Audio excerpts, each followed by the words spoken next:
I don't slack, don't lose, learn your lesson yet. When I get to choose what I do, I'm like a weapon. I'm not sharp as many, but got heart, I'm ready to change. Scars to envy, to win large and plenty. I like to play fast, never change back. Calling out, I'll pay back, cause I'm great at that. Oh, you cannot save me, cause I don't need saving.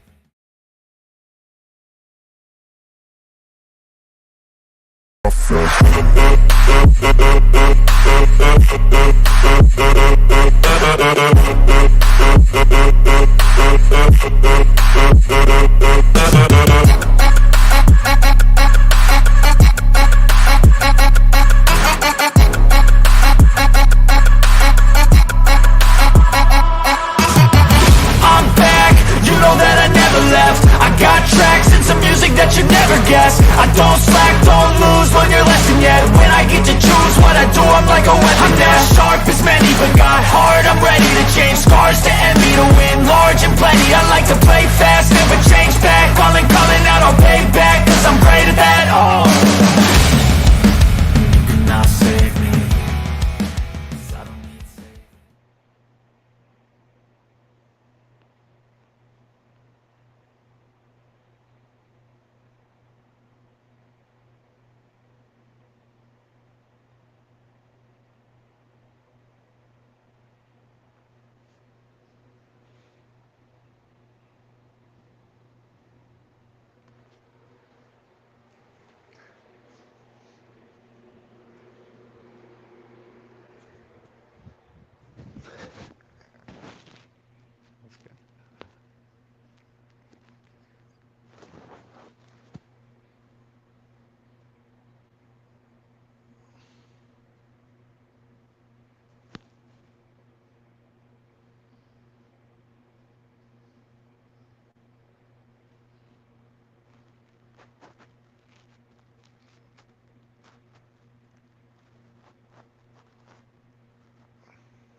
What's up, everyone? Welcome to the BX Sports Jedi Network, Bronx Bomber Strike Back podcast. I hope you can hear me. I'm having a little bit of a technical difficulty. I've got Lamario with me. Lamario, can you hear me?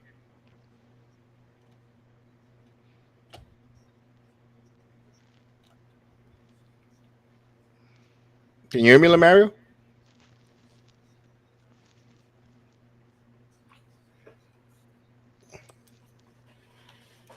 All right, so we got a little bit of technical difficulties. Nothing new. This is why I can't open up browsers.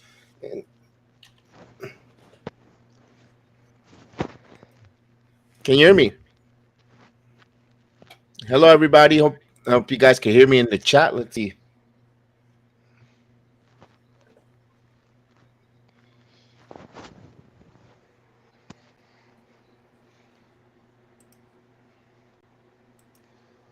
Now, can you hear me now? Maybe we.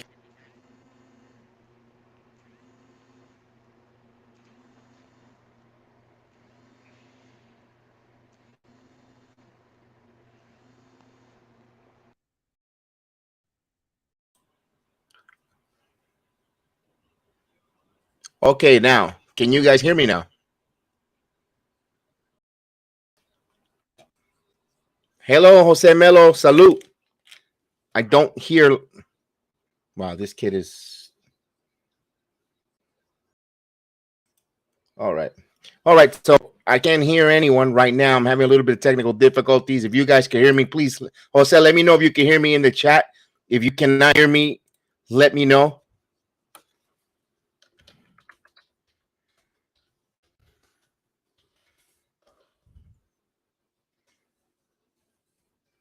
All right. So let's go. What's up, everybody? Welcome to the BX Sports Jedi Network. Again, let's see if you guys could hear me. I'm waiting for someone to respond to me in the chat here to let me know. The Yankees take on the Baltimore Orioles in a hell of a game. Oh, loud and clear. Thank you, thank you, thank you. Yeah, because we were having some technical difficulties. That's why I cannot open up an extra browser. For some reason, this PC, I got to get this to the technician. What's going on, Antonio? Let's go Yankees indeed. Let's go Yankees indeed. So Yankees take on the Baltimore Orioles in this rubber games in actually the fourth and final game of this 4-game series. Yankees lost a tough one yesterday. Boy, it took the wins out of me yesterday. I was so bothered with that fifth, sixth inning with the New York Yankees that I wasn't even into it. I felt that the Yankees weren't going to win that game, despite the fact of Anthony Volpe hitting his home run yesterday. And man, that was a tough one there. So the Yankees are 48-39. The Baltimore Orioles will leave here in second place. You had an opportunity for the Yankees to make a dent here and actually could have tied the Orioles for the first wild card here. And man, we don't play the Orioles maybe one more. That's it. The head-to-head with the Baltimore Orioles. That's why tonight it's an important game. And let's go right into tonight's pitching matchup. Tonight's pitching matchup will have Kyle Badish taking on Luis Severino. And of course, you see the pitching matchup. Let's make a bet and the betting line. The New York Yankees, Baltimore Orioles. The Orioles are the favorite. Vegas likes the Orioles at 1.5 run favorite at -130 on the money line. So they like that there on the money line. And the over and under 8.5 runs at a +111. Bet with your head and overhead, and good luck. So I'm going to speed through here the lineups for this afternoon or this early evening's game. And it changed from earlier. It had originally had Hicks in the lineup, Hicks out of the lineup. But here's the new lineup for, let's go with the Baltimore Orioles. Leading off and playing shortstop, it will be Gunnar Henderson. Batting second, the catcher, the Roachman, Adam Rutschman. Batting third, the right fielder, Anthony Santander. Batting fourth, and cleanup hitter, Ryan O'Hearn. Batting fifth, the designated hitter, Cedric Mullins. In center field, the rookie, Cowser. Batting in second base is Jordan Westbrook. Batting eighth in left field, Adam Frazier. Originally had the afternoon off, but is in the lineup. And at third base, it is Raymond Uranis. For the New York Yankees, here is the lineup for the New York Yankees. Leading off at shortstop, Anthony Volpe. Batting second in the number 2 and at second base, number 25, Gleyber Torres. The designated hitter, batting third, is Anthony Rizzo. The cleanup hitter in center field, Harrison Bader. Batting fifth, the third baseman, Josh Donaldson. Batting sixth, the right fielder, Billy McKinney. Batting seventh, the first baseman, DJ LeMahieu. In left field and batting eighth, Isaiah Kanafalefa. And batting ninth behind the plate, Jose Trevino. That is the line for the New York Yankees taking on Badish. We found out some bad news when Jake Bowers went for an MRI. That unorthodox catch that he had, he got hurt. MRI, and I don't know if he's on the IL yet. Davey Garcia is with the team, so they elevated him. So he is in tonight. So good job for seeing Davey Garcia. mean, I've been trying to find out whatever happened to him. Yeah, it's official, Judge. There you go. It's official about Judge. You said it, and Jose Melo says he needs surgery. We knew it. We knew it. And of course, kudos to Steve here on the channel. He said that's a surgery. That needed surgery. I don't know why they didn't just go for surgery immediately. Just get the surgery, get it done. He is. There's a lot of money invested in Aaron Judge. You have to save that toe there. Pretty much. You got to protect that toe. No, not to be funny, but yeah. So, welcome to the watch along this afternoon or this early evening. Had a little bit of technical difficulties. I don't know what's going on with the computer.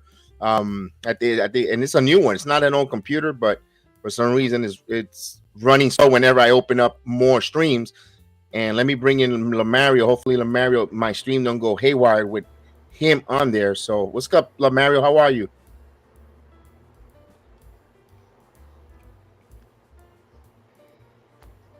And yes, Uranus sounds like your anus. Yes. Oh, yes. Let the hijinks begin. I'm all for it. Tip your waitress and your bartenders. I'll be here all night. All right, let's bring in the ticker here. Remember, can you hear us loud and clear? We know you're on, so I want to make sure we can hear you.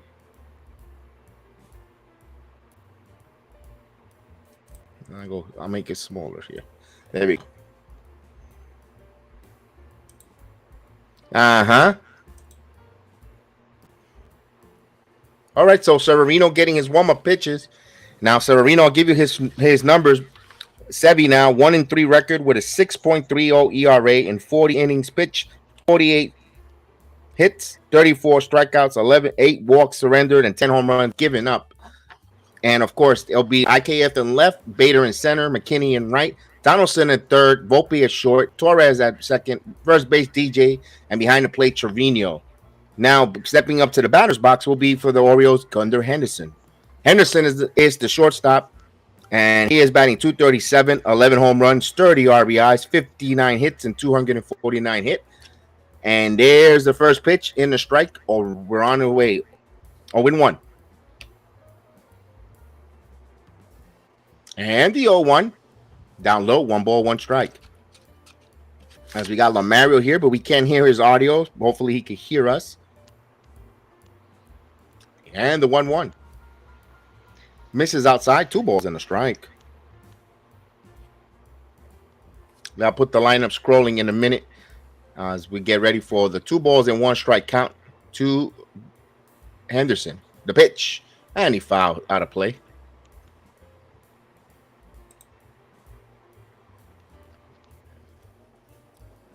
So 2 balls and 2 strikes here, as we were told that the guy Pete, the cameraman that was hit yesterday, is doing okay. Got a contusion in the head and little fuzzy, but concussion probably. It's a 3-2 now, the full count now on the leadoff batter, Henderson.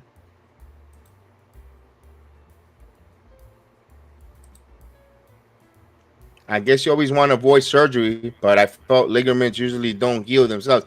Yeah, they need to be repaired. You said it right on the spot.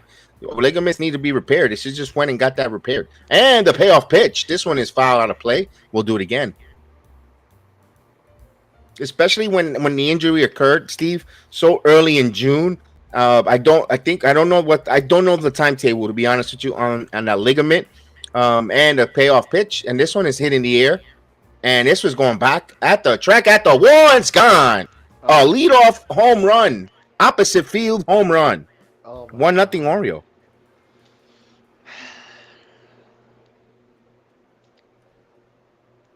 Well, that didn't take too long. I know it's early, but still, come on.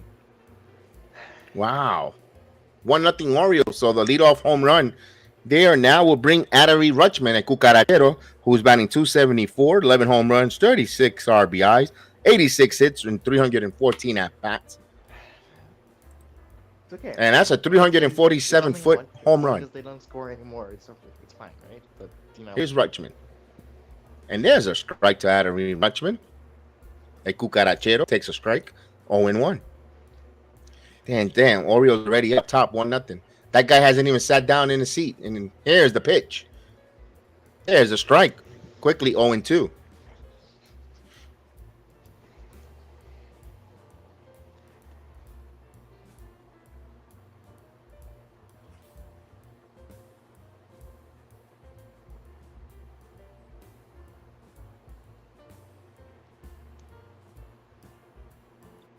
There's a ball. 1 ball, 2 strikes.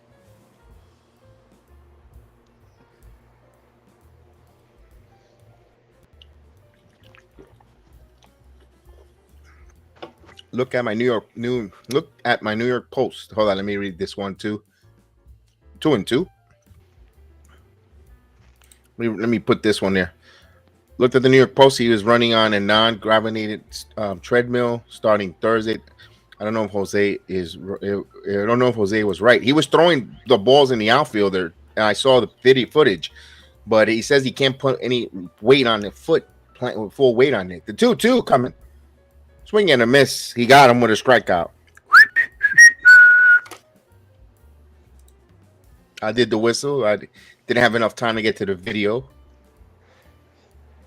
All right, 1 out. And here we'll bring in Anthony Santander, who is batting .266 with 14 home runs, 47 RBIs. He has 83 hits in 312 at bats. And the pitch. Inside for a ball, 1-0.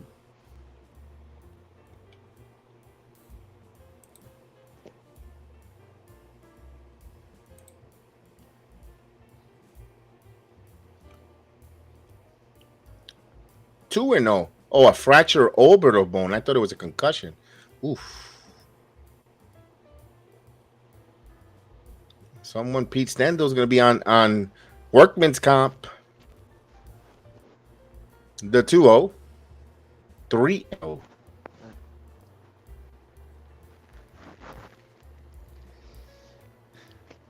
we bounced back from that home run. So Only has a 3-0 count here to Santander and the pitch. And he was swinging on that. And he grounded right here. LeMahieu with a nice backhand play. A base hit away. Or maybe a double. So, of course, unassisted. 3-3. Now with 2 outs now. Base is empty. We'll bring up here Ryan O'Hearn. O'Hearn batting .294. 7 home runs. 24 RBIs. He has 37 hits and 126 at-bats.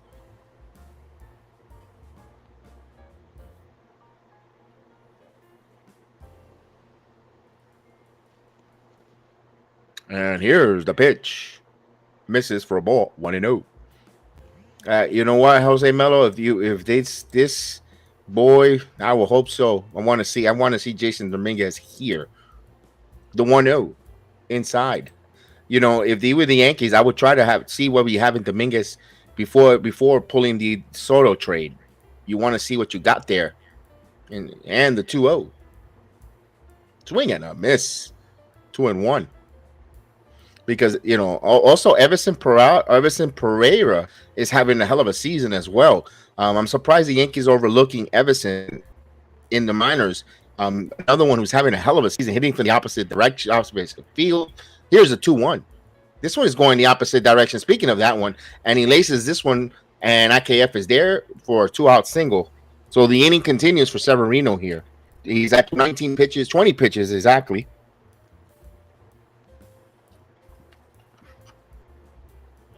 So we're going to have this conversation hopefully not, depending how this outing goes for Luis Severino. He might be on his way to the bullpen. Because these are three out of the 4 hitters really hit the ball pretty well on Severino. Now, here's Cedric Mullins. Mullins takes the ball down low, 1-0. Now, Mullins, who's batting .248, 8 home runs, 41 RBIs. He has 58 hits and 234 at-bats and a 775 OPS. So 2 outs here. Base runner is O'Hearn. A run is in for the Orioles as time is called by Mullins. O'Hearn does have a stolen base on the season.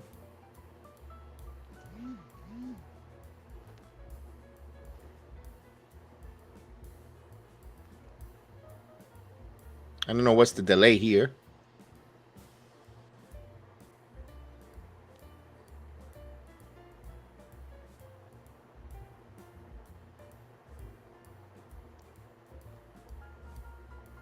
And the 1-0. Outside. Ball. 2-0.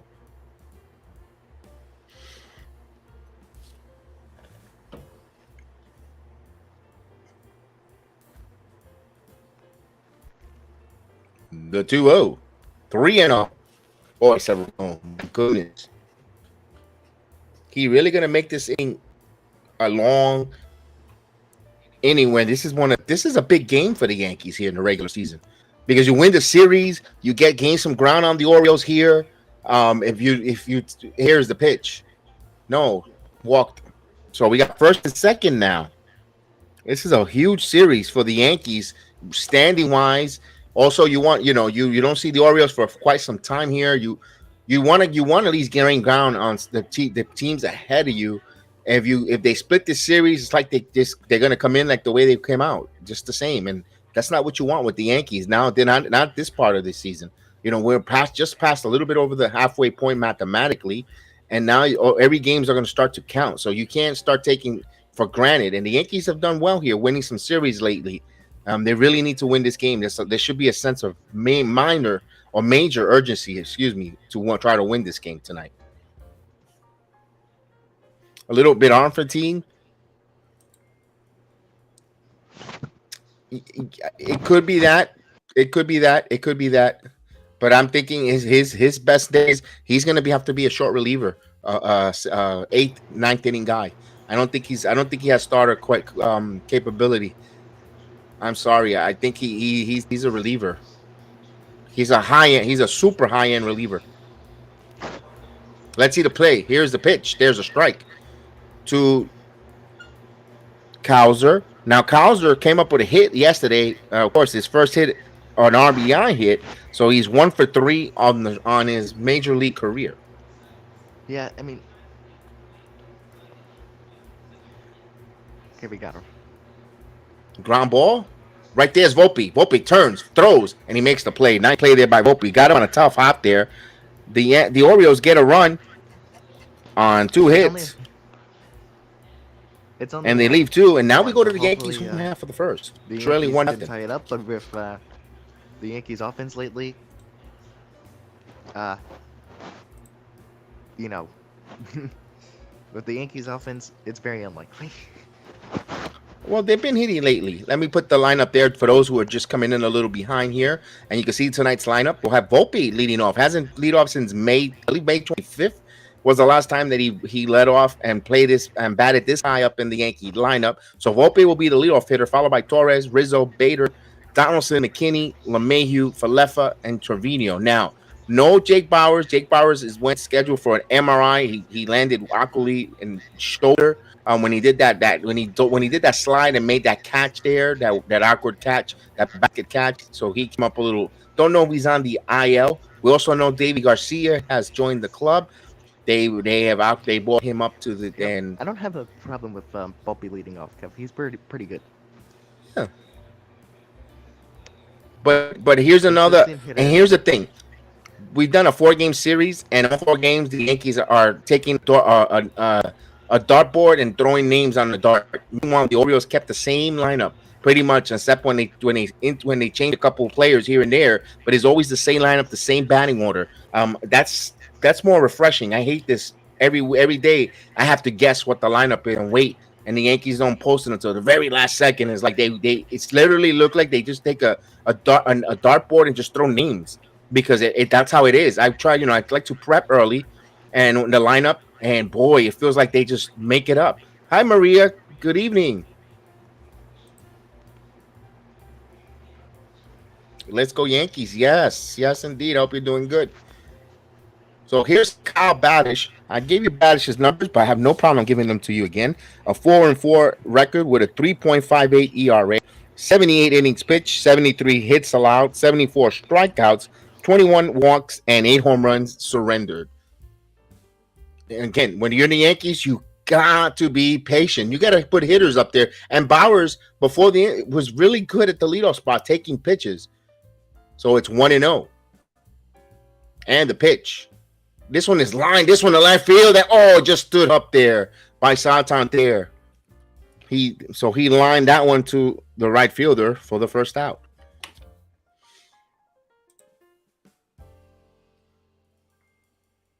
Yankees need to wake up. They're trailing 1-0 here. Now stepping to the batter's box will be Gleyber Torres. Torres was batting 245, 13 home runs, 36 RBIs, 78 hits, and 318 at bats. Now Badish, the right-hander, deals. And there's a strike in the outside corner, 0-1.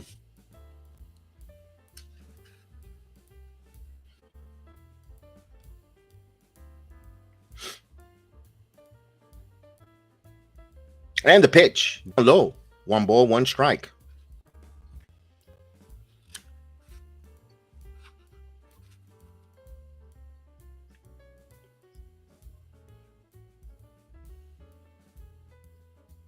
And here's the 1-1 pitch. Badish deals. This one off the end of the bat, Squibbler to the second baseman. Fields fires in time. 2 quick outs now. Boy.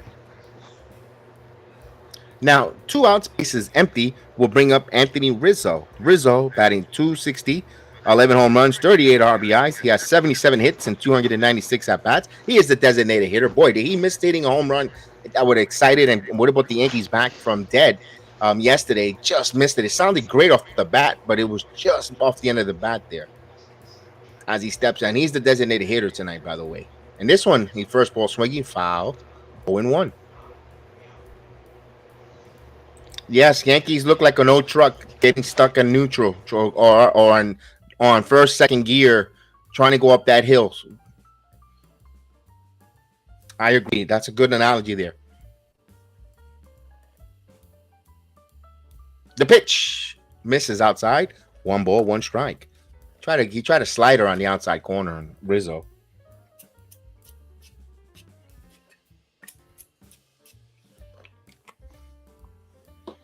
Here's the 1-1 pitch from Badish. The right-hander deals. There's a strike. He got a curveball on the top part of the corner on the outside. 1-2. Boy, talk about someone who needs a break from the All-Star. Maybe the Cubs, seeing the Cub uniform on Friday might be what the doctors needed for Rizzo. The 1-2 up high. So 2-2.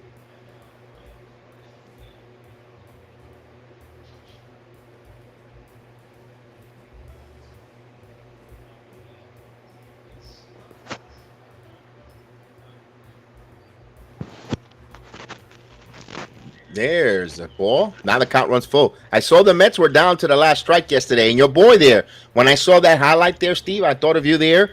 Francisco Alvarez. We were talking about him on the stream before the game even started. You were saying that he's a real keeper. You were giving him his compliments and his flowers, and he rewarded you, Steve, with that. Down to their last strike, and he comes up with that tying home run. Oh man, the payoff pitch, and he fouls it. Yeah, when I got up this really early in the morning, I usually watch the condensed games.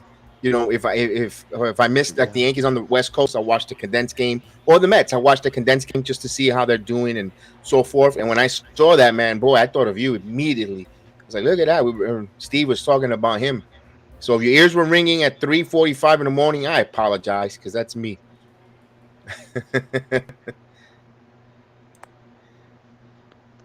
And here, can the Yankees give Giancarlo a CAT scan too? He hit the beach ball, and I think all his ligaments are sore. Oh my God! Don't leave Giancarlo Stanton. He's having a tough time already. And the pitch. This one's going the opposite direction, and there's a base hit. That's typical Rizzo. Good job for Rizzo. There we go. 2-out single. Let's go. That's what he needs to do. Chokes up and he takes and just slap it the other way. I like it. There's nothing wrong with a slap.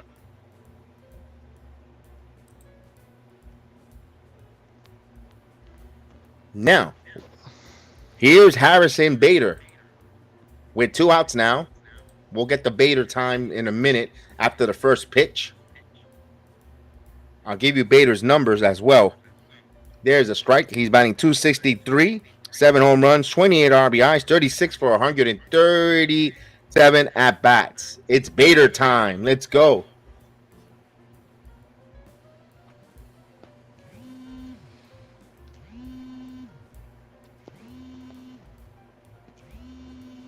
And the pitch down low. 1 ball, 1 strike.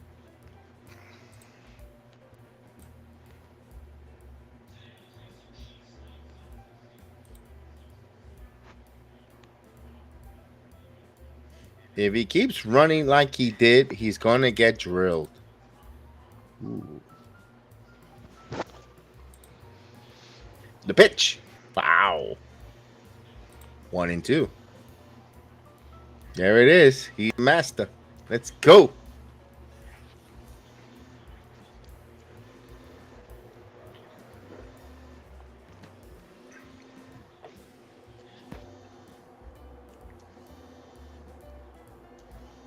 The 1-2. 2 balls and 2 strikes. He misses low. So just like that, the Yankees has made Badish work. 17 pitches, going to deliver his 18th. You know, the Yankees, the first 2 hitters got retired pretty quickly. Kudos for Rizzo and now Bader getting that pitch count elevated. Bader's gonna see his 6th pitch here. The 2-2. This one is foul. So good job on Harrison Bader here. 18 pitches for Badish. In 1-run game that you're down, you want to also get your opposing pitch count also elevated. You're hoping that Severino could settle down and get his composure and get a quick innings. But right now, 2 balls and 2 strikes down here. The 2-2. Swing and a miss. Bader goes down. That will do it. No runs, a hit, and 1 man left on base. So we play a full inning. Orioles up 1-0 on the New York Yankees.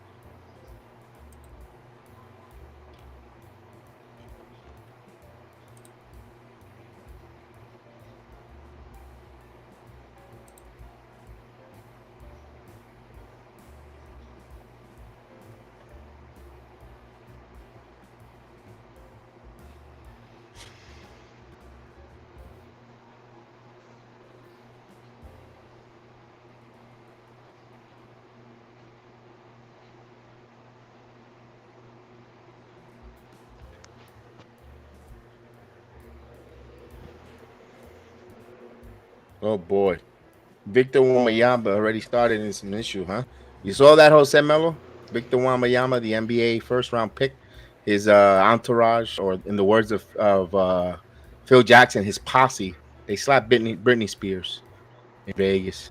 Oh boy.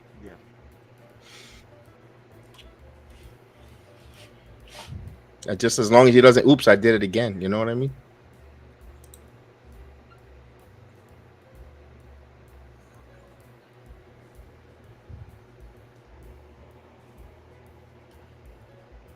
Oh, he's gonna get drilled if he runs backwards the way he did. I think, Steve, what happened with what I was reading and when I was hearing from sports talk at that time in the morning, was that he was upset with an umpire call there. I think, and that's why his thing was a reaction towards that was more towards an umpire than the opposing player.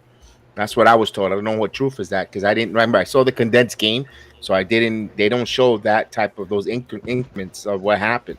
So I couldn't tell you, but it seemed they say it's due to that. But that's a fine moment for the Mets. What a jump start! And then the Canna double there in a pitch. There's a ball. So Westberg stepped up here. Westberg leading off the inning, who's batting 308. He's 8 hits and 26 at bats, no home runs, and 5 RBIs. Pitch swing and a miss, 1-1.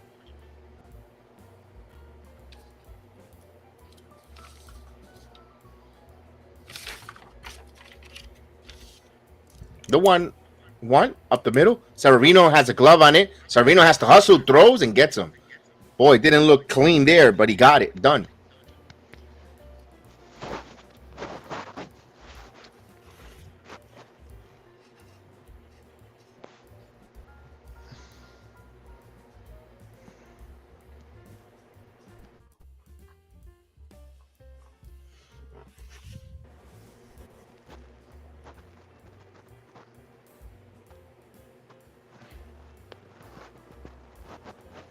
Ooh, there's a pitch to Frazier. Takes inside, 1-0. Now Frazier is in left field.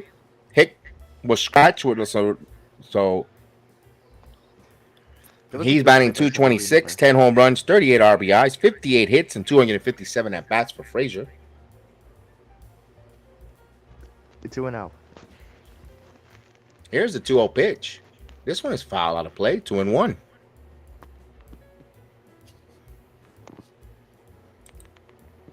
Oh, said Melo. I'm sure he did. Sure they didn't realize she was somebody. Probably thought she was a groupie, acting aggressively. You're probably right. Senga 8 strong innings. There's a strike, 2 balls and 2 strikes. 8 strong innings. If Why he is gives the Mets Mullins playing that for they'll take Baltimore? it. I'm sorry. Say again. Here's a base hit to right field. Cutting it off here, backhand, and he gets a single. McKinney gets it in. So Frazier's on with a single. We'll bring Raymond Uranus, who's batting 259, 3 home runs, 24 RBIs, 49 hits, and 189 at bats for Uranus.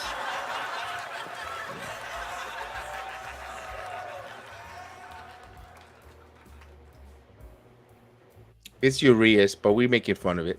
And pitch for a strike. 0-1 to Uranus.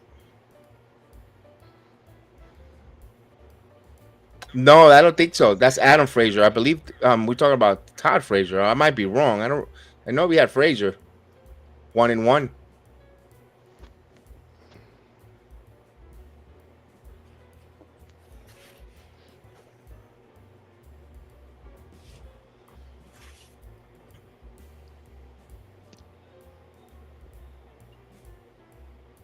The pitch.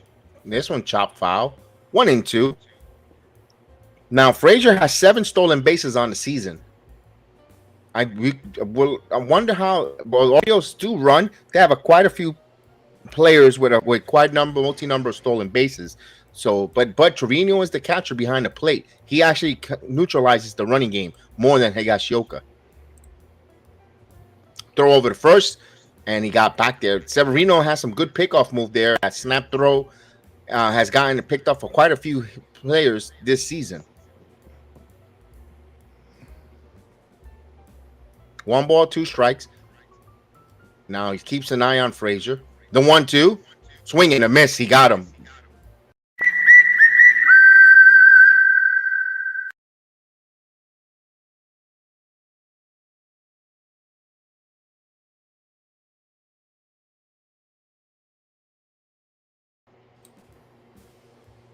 He struck him out.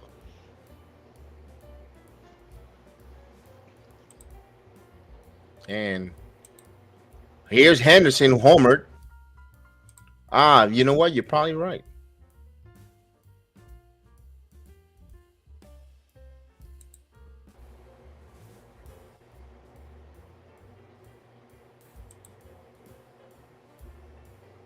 Who you think is the best Frazier in baseball? My pick is Todd. Probably. Throw over the first. Ooh.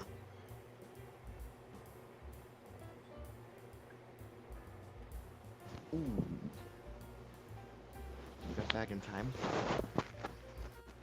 Yeah, he's got a good move. He's got a very good pickoff move there. Very good pickoff move for a right-handed. This one is up high, 1-1.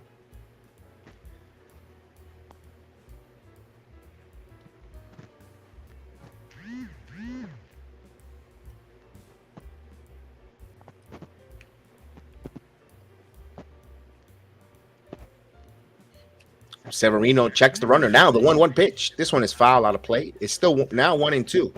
So let's go, Severino.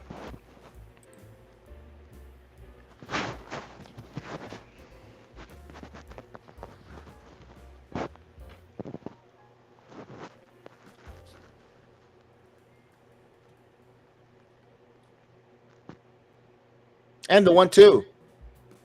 Ooh. That did not miss by much. Wow, that was a beautiful sharp on that slider. Wow, that he got squeezed there. Home plate umpire likes his orange juice fully squeezed because he just squeezed Severino there on that slider. Hit the bottom, hit the corner of the strike zone as he calls time here. Henderson steps out of the batter's box, so we'll have a batter's timeout here. Two balls and two strikes with two outs here. Orioles up 1-0 here in the top of the second inning of the final game of a 4-game set between the Yankees and the Orioles. And it misses 3-2. Yankees will stay home tomorrow, then host the Chicago White Sox, and to close out the season before the All-Star break.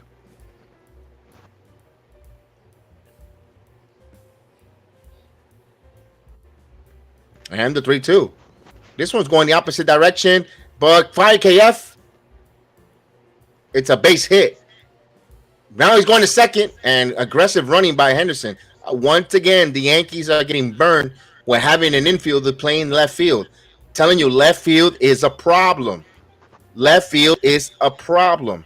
We saw it yesterday with Bowers. We see it here. And Falef has been phenomenal. Don't get me wrong, playing center field. But again, this is the type of stuff that you're going to see when you have an inexperienced outfielder or an infielder playing an outfield position. They need to get a left fielder. Either it's from their minor league system. They need a natural outfielder, a young outfielder who could cover ground, especially in Yankee Stadium. You need a center fielder type of quality to play left field.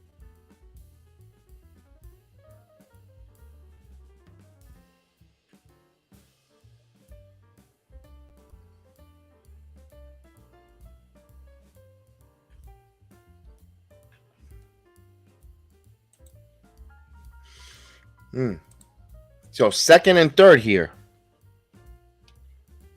And here's the cucarachero Rushman, the pitch. And this ball trickles away, but not enough there for anyone to advance.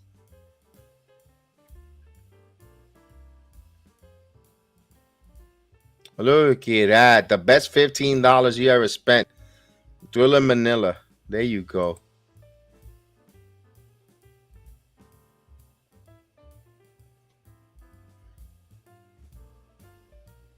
The 1-0. Misses. 2-0. So the whole plate umpire is getting him nothing down low for Severino. He's behind in the count here on Rushman. Orioles threatening here. They have second and third now, but there's two outs. A run is in. Severino. Pitch count at 47. Now make that 47 now. There's a strike, 2-1.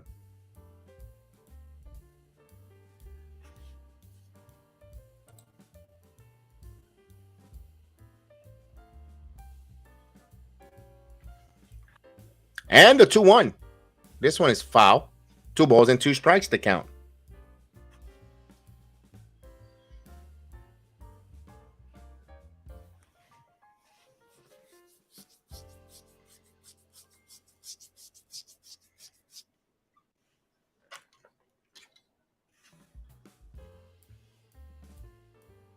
And the 2-2. Foul straight back.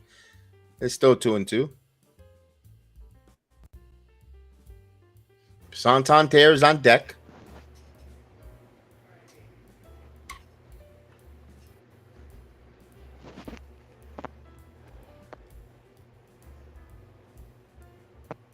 The 2-2. Oh boy. In on his hands, another foul ball.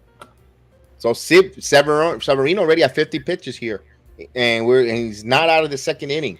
You know how this manager loves to, put limits on their pitchers and yank them. I don't see Severino going past four 2/3 innings. Or I can't see him going 5 the way his pitch count is elevated. The 2-2. Grounded. Foul out of play.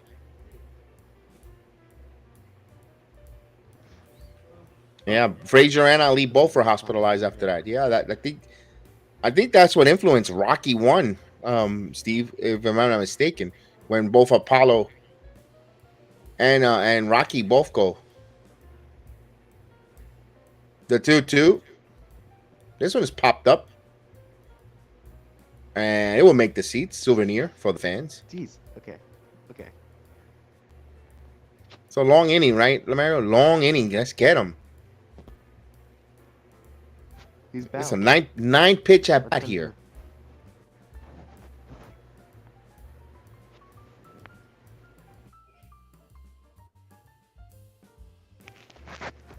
And the 2-2. Another foul ball. Oh man. This is a 10 pitch at bat. Wow.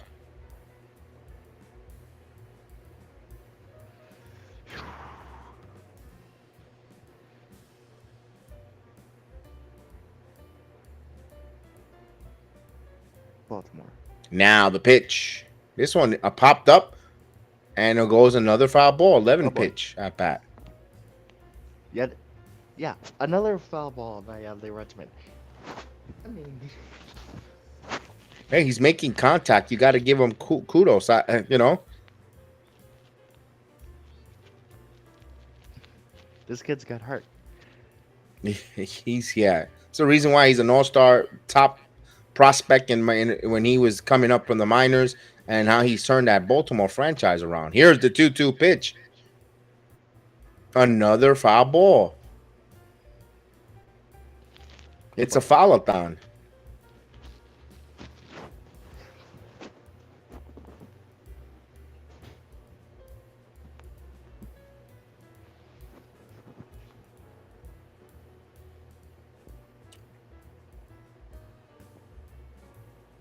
Here's the 2-2 pitch.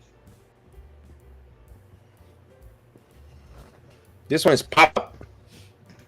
Left field. IKF is there, and he makes the play. So he finally get him out there on a 12-pitch battle. So no runs, a couple hits. They leave 2 men on, and we go now to the bottom of the second inning with the Yankees trail 1-0. Fortunately, only trailing 1-0. So much better here with that, not having all that damn kitty litter, how dirty, how so dirty it was right here. As soon as we get decorated, what? Damn, I want to brush my teeth. Can't have a conversation. Okay. Whatever you cook, they.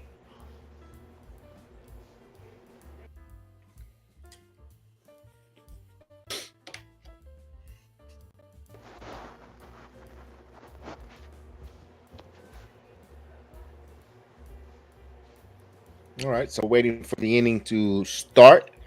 As we wait for the inning to start here, let me see. And there's nothing, no really good games to report. Finals here, just Phillies have a 1-0 lead on the Rays, bottom of the 5th, and there's no score. Top of the 11th in Chicago between the Blue Jays and the White Sox. Top of the 11th, no score. So that's a pretty hell of a game there between the Blue Jays and the White Sox. So I didn't even look at that. I just looked at the scoreboard now, and I'm like, wow. That's a very aggressive game, especially with the ghost runner to be the 11th. When you see anything past the 11th or 12th, it kind of grasp your attention because, man, talk about strategic. As I look at that, Tampa ties the game 1-1 now.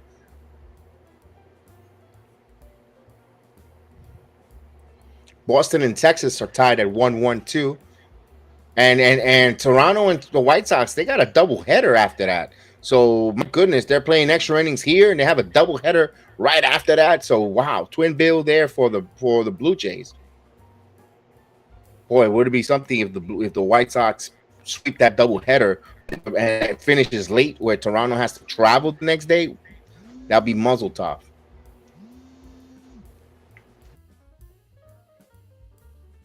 All right, so here's Josh Donaldson stepping in here to lead off the second inning. Now Donaldson 149, yes, not 149th Street, 149th, and the pitch, swing and a miss. Batting 149, 9 home runs, 14 RBIs, 13 hits, and 87 at bats, a 688 OBS.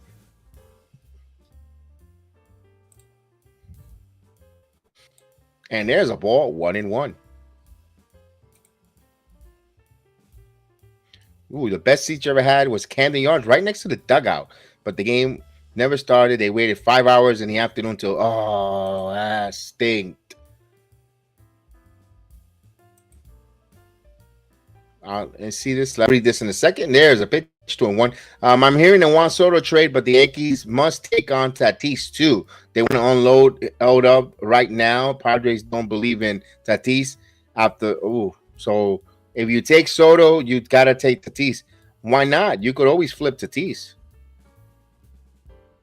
And here's a 3-1. Tatis. Not for nothing, Jose. Tatis's best defensive. He has a night off. He has to do something. He told me yesterday or earlier this afternoon. But he's got the defensive metric, and Tatis is the third. And the pitch. This one is grounded. to third. Field by Urias fires in time. So one Uranus gets the other ass. Ooh, excuse me. Did I come out? Did I say that out loud?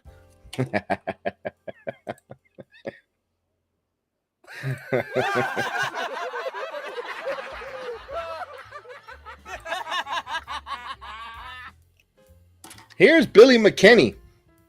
Now, McKinney, who's batting .262 with 4 home runs, 7 RBIs, 17 hits, and 65 at bats, feeling a little better. Was a little bit banged up, had a couple days off.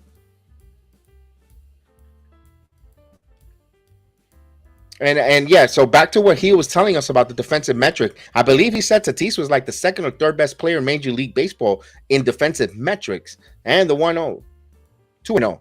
So if they want to trade Tatis, I mean, listen, the Yankees have a hole at third base, regardless of the fact that Donaldson, you could DFA Donaldson if you bring in a young talent like Tatis to play third, Soto and left. I mean, but that's a lot of salary the Yankees are going to have to absorb, and I don't think they want to do that. 2-1. Again, they could absorb. They could try to get it here. They could bring him here for the season and then try to trade him in the offseason. And the pitch, foul. And what happened there?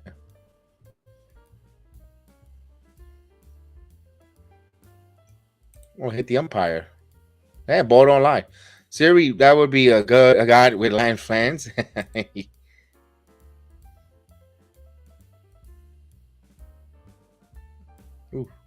Tatis is okay. A lot of prospect leaving. The Yankees are not all in on spending till top contract. Yeah, that's the thing. If that's the case, you might want to. Then that means Gleyber Torres has to be added on that maneuver there, Jose. The 2-2, and I know a lot of people will be okay with that, including in this one. Swing and a miss. McKinney got himself out there a little impatient. 2 away.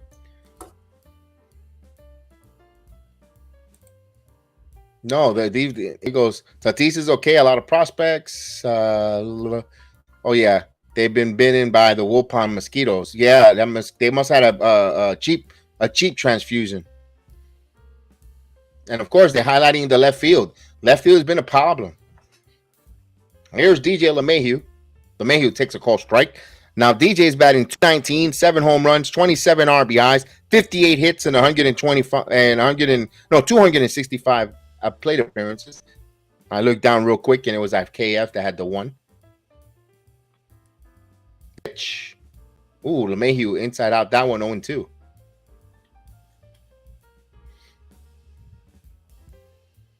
Yeah, Jose. If the Yankees are pretty touted, if Austin Wells is really touted to be such a prospect, who's a can't miss catcher, which the Yankees really do need another catcher. Trevino is really good. The pitch, check swing, he did not go. Now the Yankees got catcher prospects with Trevino, Brent Ruffnett, Austin Wells. I don't know. Yes, he's a left fielder, Steve. And a left-handed bat. Yes, he is a left-hand bat. Just misses 2-2. That's why Soto makes the most for the Yankees. Left-handed young bat, 24 years old or 25 years old. He's already been proven, done it in the postseason. He's a World Series champ. The 2-2. Chop to third first. Field in time. And he's not even in his prime yet, Steve. So, and LeMahieu out. The Yankees, 3 runs, no hits, no errors. We go now to the third, what I meant, where the Yankees trail 1-0. So Soto makes sense for the Yankees. He's young. If you're going to bring in a player with that dynamic, he's going to be here for at least 9 to 10 years. Easily. He'll be 34, 35 years old. You have to try, and that guy's available, you go get him. You go get him, because I believe him and maybe Dominguez might be a year or 2 younger, if I'm not mistaken. Man, is Dominguez going to give you what Juan Soto is going to give you? I don't know. I don't know that. We don't know that. And if you gotta think about Soto, man. If Soto is available, you have to go get Juan Soto. You have to. Yeah, that's the bad thing. We said that Stanton, which prevented getting Harper. Yeah, because Harper would have been again, and that's when the Yankees, Steve, the Yankees after the 2017 season, after Girardi left, they kind of changed their philosophy. They went. You remember they were too right-handed heavy. They went away. They went away from what made them the New York Yankees. You gotta bring players to placate and cater your stadium. Case in point, they were right-handed dominant. They didn't have no lefty bats. They were being, if you were being overpitched, with right-handed relievers. They couldn't do anything in the postseason. They needed that balance. They didn't have balance. They went away from their balance. Also, with the left-handed pitching, you always need left-handed pitching in Yankee Stadium. With Death Valley, it's so many different things. And Brian Cashman wants to reinvent the wheel, and they're still doing that. When they decide they're gonna, hopefully. And I don't know if it's going to happen with Cashman and Boone. It might be with the next general manager pairing, as Santander steps into the box and he takes a ball 1-0. And if until Cashman is removed and they change the philosophy of the general manager with the manager and get back to a little traditional, here's the 1-0, or at least baseball 101. Sometimes you have to go back to basics.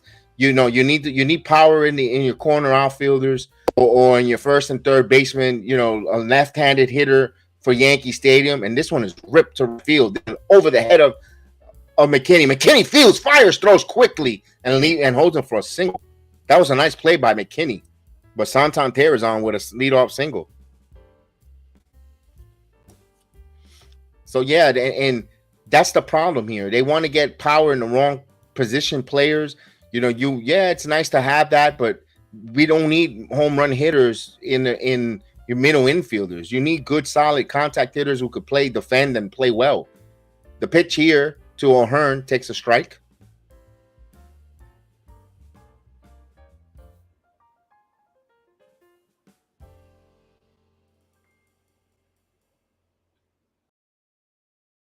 And the 0-1.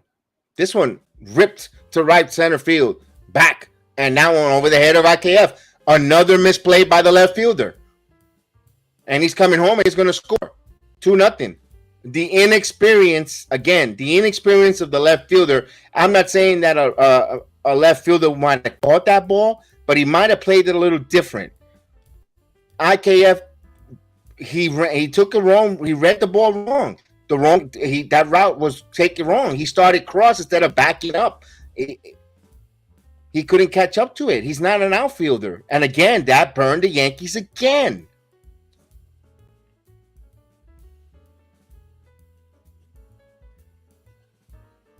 Here's Mullins. Mullins rips this one. There's a base hit, another run for the Orioles. You got to get Severino out of this game. Back-to-back doubles for the Orioles. And now they're 3-0. Severino stinks. Yeah, I think so, Steve. I think I'm okay. I'm ready. I'm okay if they get rid of either both. Steve, I'm okay if Kleber's moved. In the beginning of the season, I was not. I was opposed of having Torres moved. I mean, what was the rush of getting rid of a 25-year-old second baseman who's got some good numbers, who doesn't get really hurt, who plays? He's steady. It's bad. It's a mistake. The Yankees got cute and it kind of messed his swing up a little bit, and then they moved him to shortstop, where he had lost a little confidence. Swing and a miss. 0-1. He was an all-star second baseman. No doubt about it. Up and coming, a masher. Then you move him out of shortstop. You move him to shortstop. A little bit of maybe lack of confidence with the errors. And ever since then, he's like hasn't recovered. Doubting himself. Can I play here? I failed. When he puts on the pinstripes, he sees a failure at shortstop. They put me in a position that I didn't do well. I think Torres might find himself in another club and becoming that all-star player. And he's borderline all-star now with the Yankees. But I think there's much more potential, as this one is foul. 0-2. And I still think there's better potential for Gleyber Torres once he leaves the New York Yankees pinstripes. And I hate to say it, I would love him to be that player, that fine-tool player with the Yankees. That, because then we're gonna be like, oh, we wish we had an all-star second baseman. Well, the all-star second baseman isn't, but we ruined him. Sometimes the same change of scenery will do well. I think it'll do well mightily well with Torres. I know he loves being in New York and the O2. Grounded. LeMahieu fields, and he played, and he makes the play at first as Mullins moves to third now in scoring position with 1 out. Yeah, he was highly touted as a shortstop with the Cubs. Yes, but when he got to the AAA level, they knew right away that he was not going to be a high level shortstop. That's why they recommended to move him to second base, because his range was suited more for second base. It's the same, and here's the pitch. There's a strike. No, ball. 1-0. The same thing they were saying about Volpe, but Volpe has kind of acquired the naysayer with his defense. They were saying Volpe is better. He didn't have the arm strength for a shortstop. And here's the 1-0. There's a strike. Maybe in a couple years, Volpe might not be strong. His arm might not be strong enough as a shortstop, because you see sometimes he's throwing that ball with a lot of ump behind it. Here's the 1-1 pitch. This one grounded, and there's a base hit. Another run comes in. Westbrook is going for 2, and again, they're running on the left fielder. This is comedy. After tonight's game tonight, at least, please, New York, please, Cashman. As a matter of fact, hold on a second. I'm going to put this here. If this ever gets out, please, if you're Brian Cashman, please bring one of your AAA young left fielders up. Enough with the freaking infielders playing the left field position. Enough with the experiment. Bring the left fielders in your minor leagues up to play. We're getting embarrassed. 1-0 to Frazier. 4-0 Orioles on a huge game here for the Yankees. Severino has been atrocious.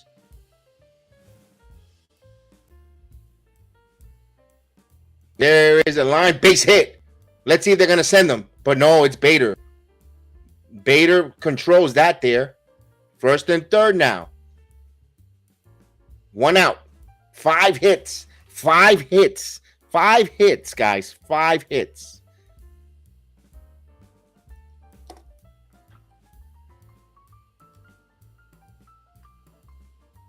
Unbelievable. And, of course, the Blue Jays blow it open on the White Sox in the 11th. They put a crooked number.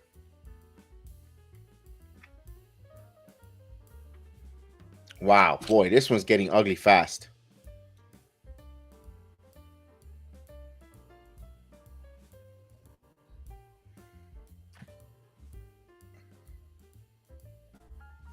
Wow, 2 and a third innings pitched, 9 hits, 4 runs, 1 walk, and they're gonna warm up their motor and Borto Abreu. This is a game when you put in Davy Garcia. This is a Davy Garcia type of game. You warm them up, let them come in here and pitch in a route, because this is a 4-0. It's a route. The Yankees are not coming back 4-4. Their offense is not capable. This 3 runs was a stretch, and Arias takes a strike. 0-1. I'm not saying it's over because they got to chip away, but this offense has not shown us the capability to come back down by 4. Not in the recent days, despite playing well. Yankees got to keep the game close, take the early lead, plus then the bullpen holding on. Yeah, Antonio, your sentiment is with me, Antonio. I agree with you. It feels like it feels like this game is 14-0. Like the Yankees are down in a 10-run deficit already. The way their offense hits, and I'm trying to stay in there and hopefully they can get 1-2 runs here and keep it there. But when you're down 4-0 and the Orioles are hitting more and more with confidence, the 0-1 swing and a miss, 1-1. And again, that fielder position, we need a real left fielder out there. They need a real left fielder. Bring Everson Pereira up already. He is part of your 40-man roster. Bring the kid up. And if you have to put The pitch. He did his swing. He did. There's a big strike out there for Severino. So 2 outs now. Can the Yankees keep it at 4-0 here? And now they have to work. They have to come back next inning with 2 runs minimum. If you're going to say you're gonna make a fight in this game. And speaking of fight, I know Steve is looking forward to the Elon Musk Zuckerberg UFC fight. It hasn't been officially announced, but they're working extremely hard on having an MMA fight between Zuckerberg, the Facebook guy, the owner of the Facebook, and of course Elon Musk for Twitter. Swing and a miss. 0-1.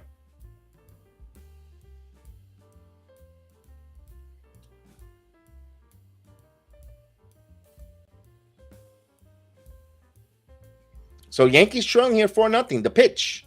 This one's chopped foul. 0-2.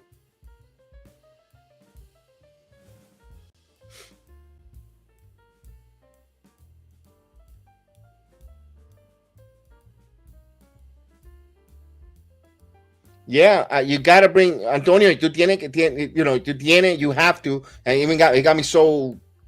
Even Spanish is coming out. Grounded, and that's a base hit. Oh God!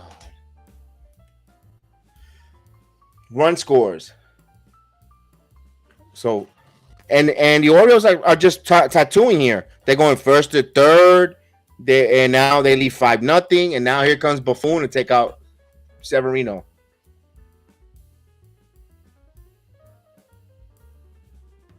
Wow, that's a bad one there. This is a bad start for Severino. 10 hits. I don't want, and watch what's going to happen. Oh, Severino was not healthy. He's going to go on the IL for 15 days, so 10 days. He's going to miss a start. I can smell it already. We'll get Rodon back. Severino goes down. So I'm telling you again, I've said it time and time again here. And of course, and take notes, take your pad, paper for all those that copy and paste all my stuff that we say here, and then they act like they made it up, original content. But Severino is a bullpen arm. He is a reliever. He is a high-end leverage reliever. He is no longer a starter. I am sorry, folks. With the amount of energy, the way Severino, Antonio, before you go to meet the Sandman and have a nice evening of sleep and rest, do you think Severino? Do you agree that Severino should be the one going should be going to a bullpen? He should be 7th, 8th inning guy, no longer starter, in my opinion.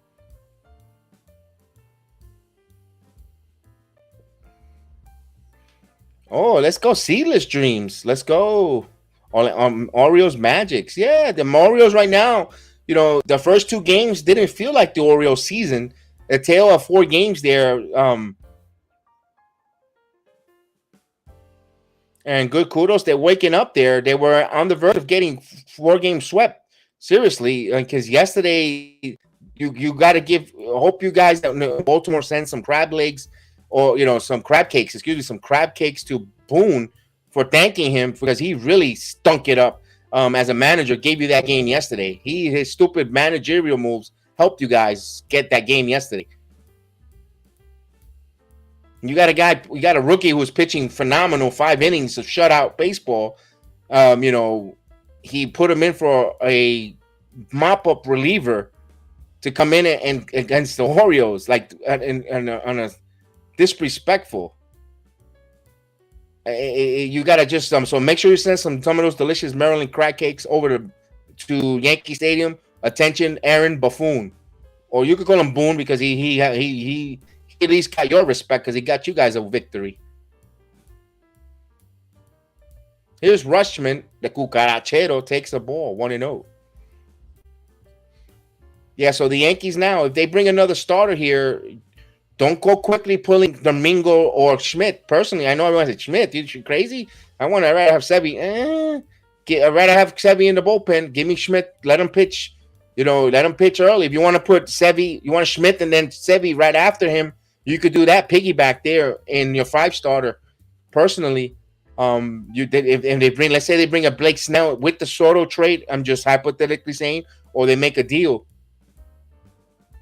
The 1-1, 2-1.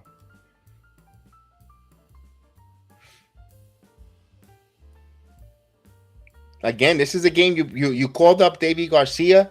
I don't know how early he got to the game. This is where you bring the Davy Garcia to pitch. No pressure in a blowout game. Line, and there's a base hit off the glove of Volpe. Boy, Yankees defense 6-0. Now that run there was on the hustle of Frazier, because remember he went first to third on that single, and they kept running on the Yankees going to first and third. That's another run, 6-0. Watch the it's going to be comical when I'm going to say the Yankees probably lose this game 6-5. That one run there, allowing them to go first to third, and the Orioles just wanted more here. First to second, 6-0. Here's Santander. The pitch to Santander down low, 1-0.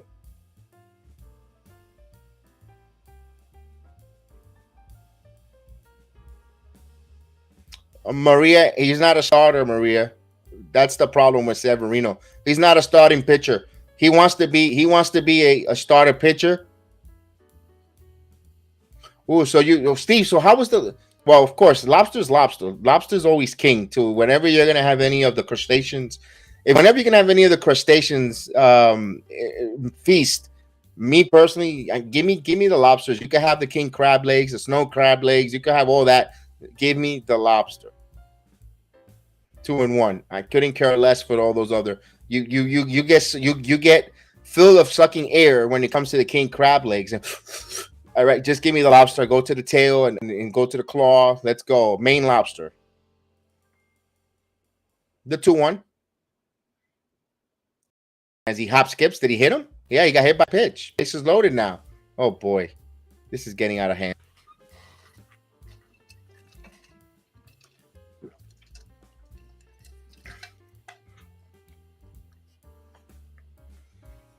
Wow. Bases are loaded.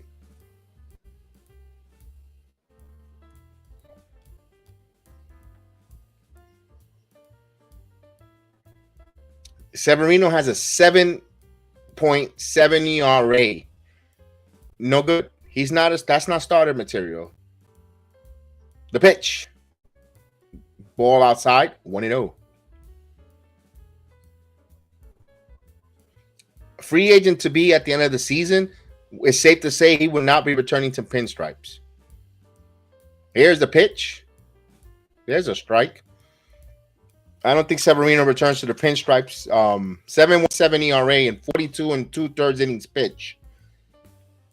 That's not a good. That's terrible. The pitch. Outside, 2-1.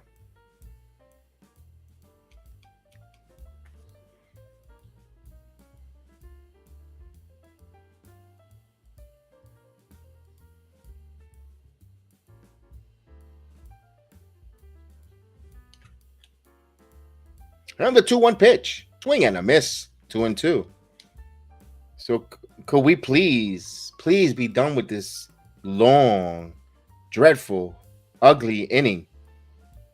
And looks like the Orioles might be keen for more against the Moto Abreu, the 2-2. And there's a base hit. One runs in. Let's see if McKinney throws the play to the play off the line. 2 runs comes in, and they keep moving into second and third. A 2-run single, 8-0 Baltimore. Wow.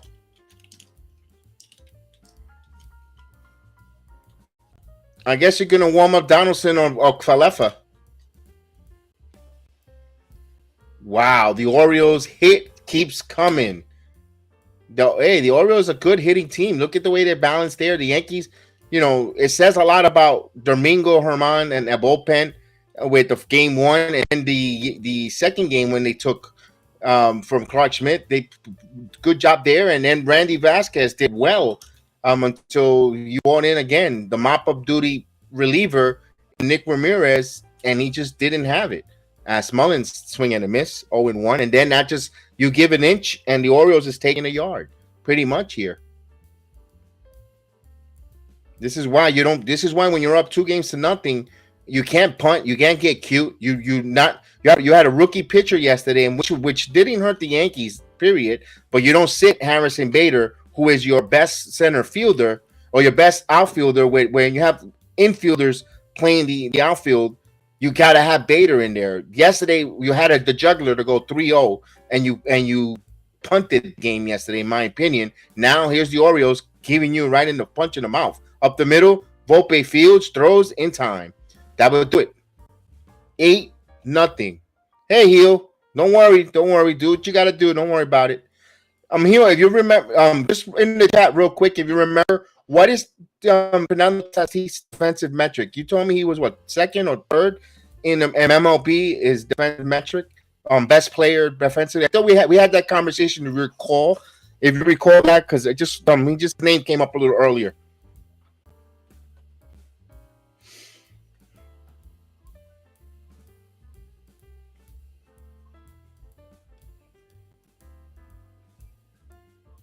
Yeah, that lineup too, Maria.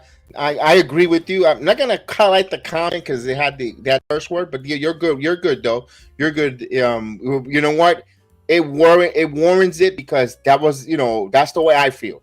Whenever the team gets beat up and by sometimes by their own mistakes or by their own doing, it gets me to that point where profanity does boil me.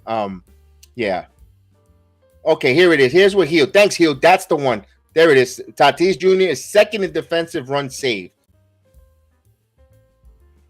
Yes, so he's second. So Jose Melo, he's second, and so Heel's our nerd statistician. I say with a lot of love and respect. So it's not. I mean, he loves those numbers, and he got that there. We were having a conversation on that, and if San Diego is including Tatis to take him off the team, you're getting a person with in runs, defensive runs, second in run defense. So that's a nice one. So the Yankees taking it here, boy, 8-0. I don't see them putting a crooked number here. A 5 spot will be nice here to make it, and you're still down by 3, but you got time to work on that. I don't know if they could do that, so we'll see. It'll be coming up for the Yankees. It'll be Falefa, Trevino, and then back to the top of the lineup. So if you're baddish, throw strikes. That's it, and trust your defense. The pitch. There's a strike. And the Orioles got their bullpen fully rested here. So the minute that Baddish gets into trouble, Cano pitched yesterday, and Batista. But other than that, all their other relievers are available. Batista could go an inning, and Hyde is not like the Yankees. Oh, I can't pitch him the next day. And Hyde don't go to his bullpen for unnecessary moves. So their bullpen is nice and fresh. Also, Dean Kramer pitched a hell of a game, 7+ innings. The 1-1, foul out of play, 1 and 2. Again, you put this lineup. Volpe is a leadoff hitter. I know he's eventually going to be our leadoff hitter, but why break something that it's you're doing a lot of things that are upsetting us as a fan base. As IKF fouls it off.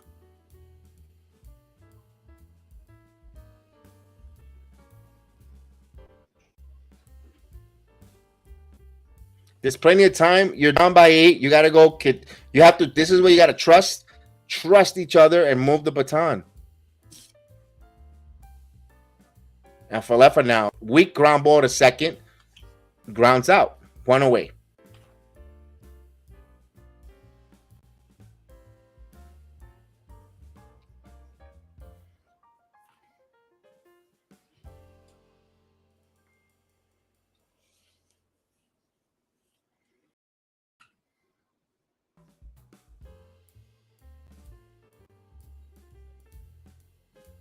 Here's Trevino.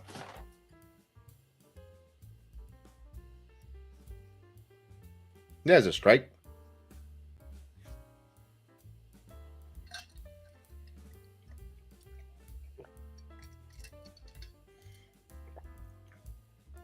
And the 0-1. There's a strike. 0-2.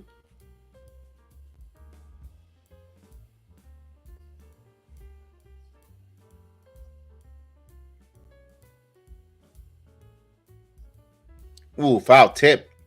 Kept him alive. 0-2 still.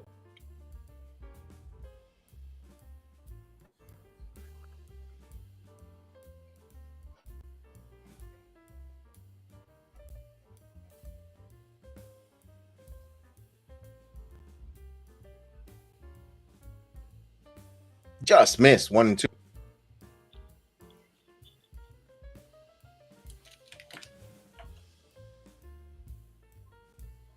So the Yankees trailing 8-0. Grounded.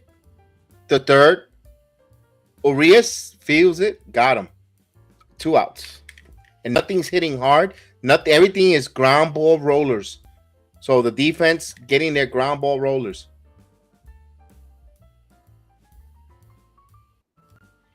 2 outs, base is empty. Here's Anthony Volpe.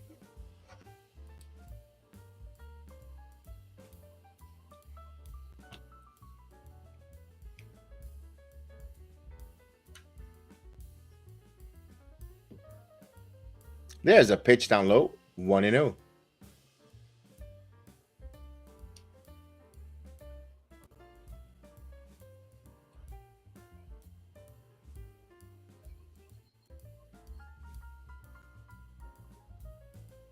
There's a strike. 1-1.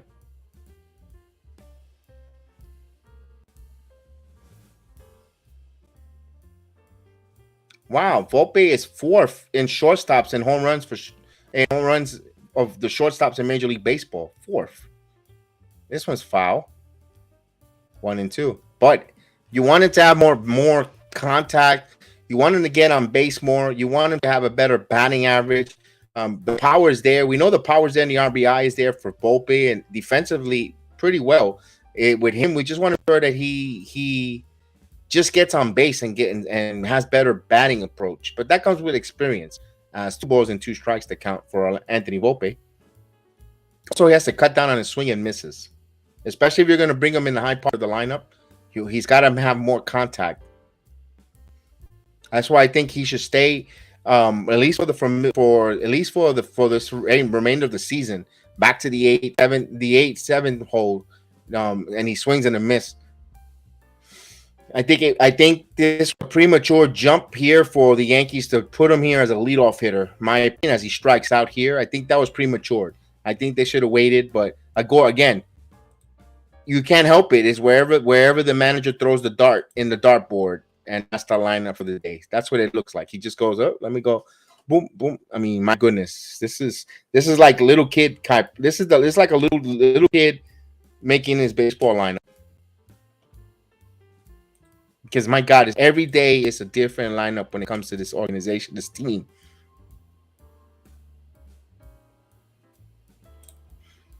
Yes, he did. He did point it out, his defensive metrics for the New York Yankees. He's the best defensive player on the New York Yankees, by the way.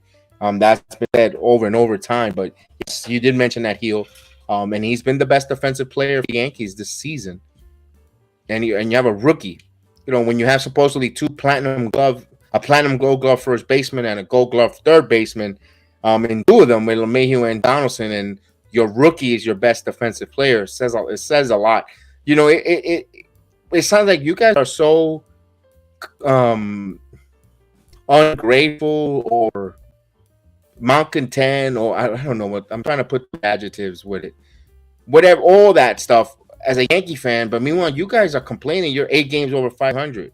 What's all the complaint? You could be like the Pirates. You could be, teams that are not going anywhere, because we know that this team has potential. And there's a lot of games where the Yankees should have won and could have won. And certain things are put in play that it hampers them from going over that watermark of, I think 11 games is the most they've been over 500. They got to 10 in the beginning of the week, and they just can't seem to get over that hump. Then they falter down to maybe 6 to 5 games over 500. Then they go on a run. We hope it doesn't comes to that, that's why this, if they lose this game tonight, they're gonna have to sweep the Cubs personally. And here's a ball as Abreu still pitching. Cowser. I just want to see Davy Garcia at this point. I just want to see what he has. I want to see him against some major league ball players. 2-0. It's like the Yankees are hiding him. It's like they don't want you know what? If he gets bombed, he gets bombed. Maybe I shut up and get off the Davy Garcia bandwagon finally. But I want to see Davy Garcia here in his blowout game. I want to see him pitch, not just one little misleading 3-0. Because if you had enough confidence to have that young kid pitch at least one, if you named him to pitch an opening game in a postseason, there's something in that kid's arsenal, in that arm, that you're confident to say, even if it's for one inning. Personally, I gotta see. We gotta find out what's going on before we lose him in a Rule 5 draft. He turns out to be either a serviceable starter for some other organization, or even a bullpen arm that, like a case in point, Octavio Dotel. I think when he went to Houston, really helped his career. And after that Tommy John, he was with the Yankees for the Tommy John year. Then they let him go. Then he went to Houston and was a pretty good bullpen piece for the Astros. I'm afraid that might happen to a player like Davy Garcia. So I would like to see the Yankees see what we have there. The 1-0, 2-0.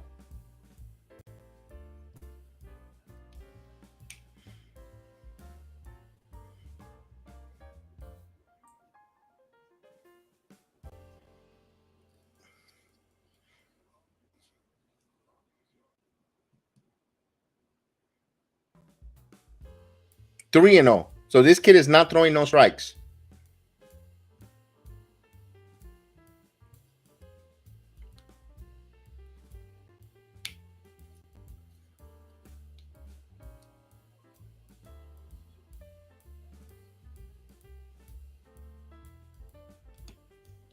He walked him.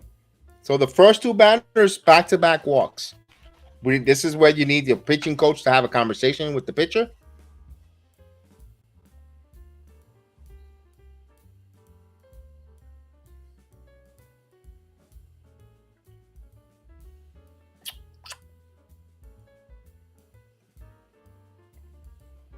No pitching consultation, so they'll let him pitch here.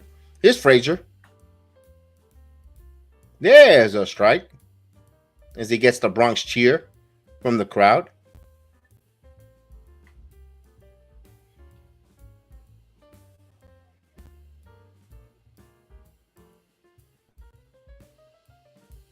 This one is popped up. Bader makes the play. Tag, and Orioles continue to push the envelope here. And Cowser makes it to third there on the fly out. So the Orioles not being complacent with 8 runs, they want to score more. I don't blame them. If you have a chance to run the bases, that's what you're supposed to do.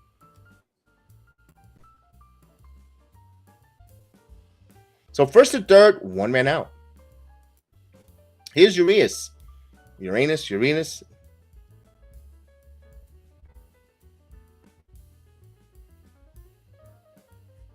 Yankees are down 8-0, folks. Yes, bad game here. 8-0. Throw over to first, and he gets back. Westberg gets back. What's the umpire staring into the Yankee dugout? Is he waiting for a new set of some more balls or what? Don't know what was the delay there.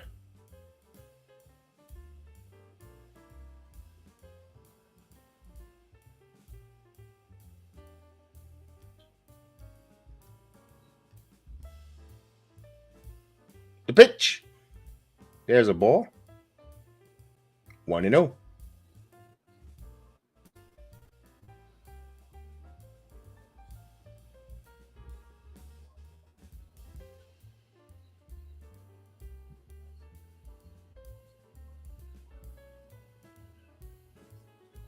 And he fouls it. 1-1.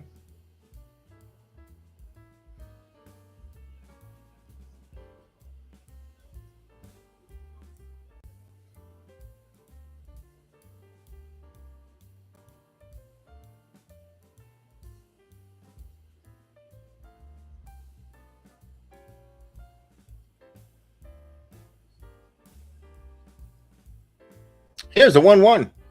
Foul 1 and 2.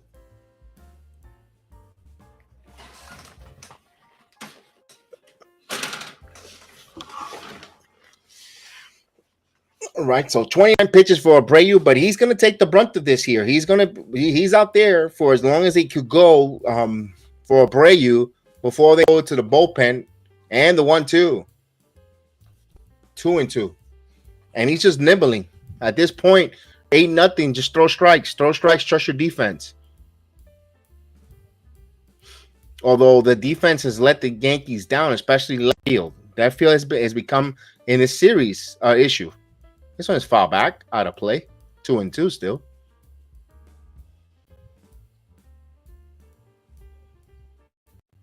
Abreu looks annoyed.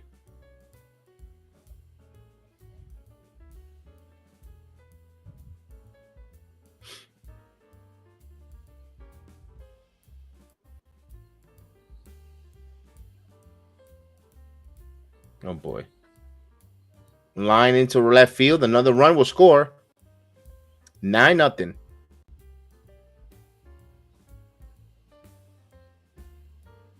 I think Abreu's hurt. He was flexing his hand or his shoulder.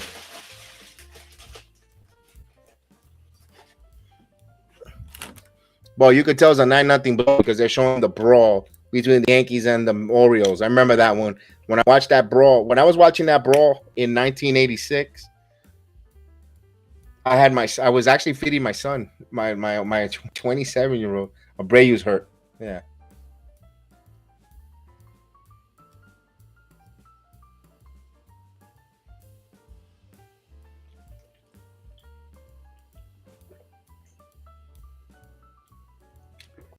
I saw that the pitch before he was flexing or Abreu looks annoyed, very upset.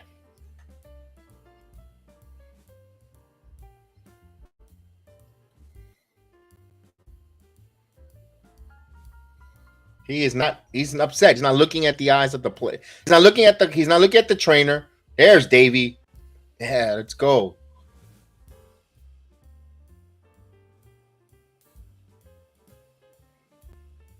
He's staying in the game. He just don't want to be there. It looks like it.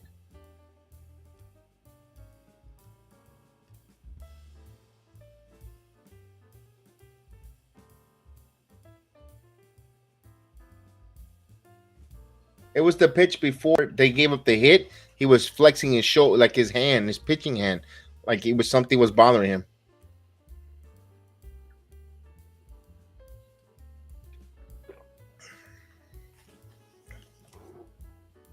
First and second, still one out here. Top of the order here is Gunnar Henderson. 9-0 Orioles, but we might get to see Davey Garcia finally get in this game here. As Alberto Abreu had a little bit of an injury check out there, but he's going to stay in the game here. 32 pitches, so this might be the last hitter regardless for Abreu. Takes a pitch down low, 1-0. He keeps flexing. He's uncomfortable. Something is bothering Abreu, and this is where you need to pull. But the manager's letting him in there. Let's see. Let's see if Henderson will help him out. And he does. Nope. 2-0. Because this game is getting out of hand here. Oh, boy.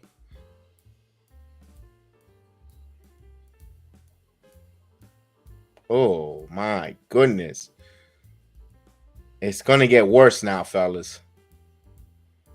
Se va a poner peor as he hits a home run to right field. Oh, what a blast. 12-0. What an embarrassment.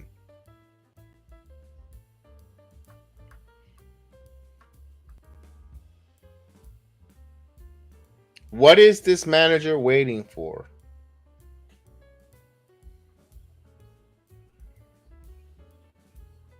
Abreu's clearly injured or clearly doesn't want to be there. He doesn't care.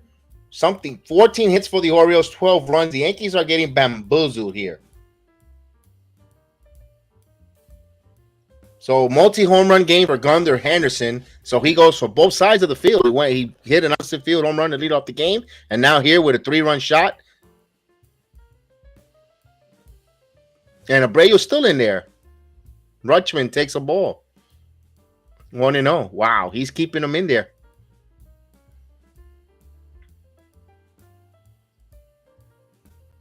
So what a terrible performance here. And foul tip. It's a must-win game in the regular season for the New York Yankees. You have a chance here to gain ground on your divisional rival who's ahead of you by a few games here before the All-Star break. You get some ground. You take 3 out of 4. The pitch, foul, and you don't. You fail. Your starting pitcher gives up a lot of runs. Couldn't get past here. Couldn't get past the third inning. High pitch count velocity. Didn't have control himself. Gave up a bunch of runs, and now the game is out of hand.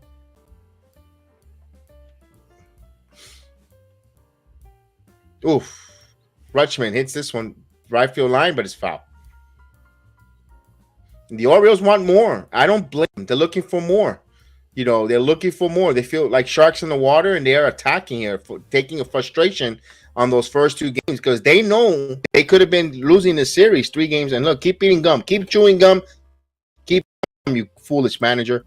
What a foolish manager. Home run derby came early for Gunnar Henderson. Yes, that's a ball. 2-2. This is the type of game that gets a coach fired, not position players. And you didn't have your team ready to play, especially your starting pitcher. Terrible execution for Severino.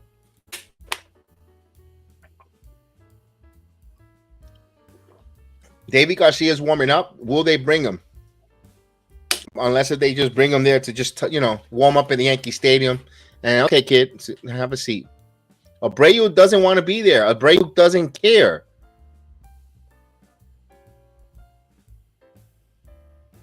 He's miserable.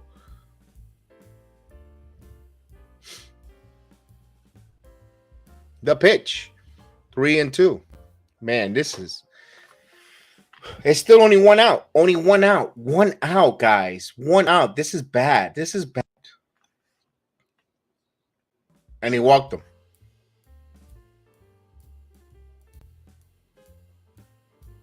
Here comes the moronic manager to make a pitching change.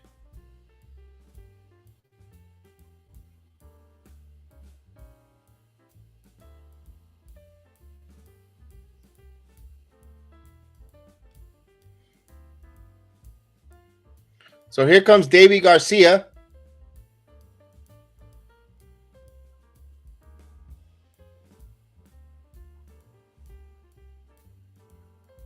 Wow.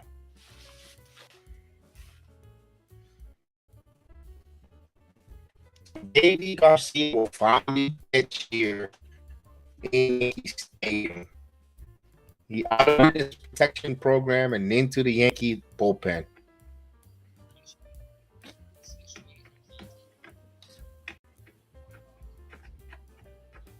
Wow, this. I'm speechless.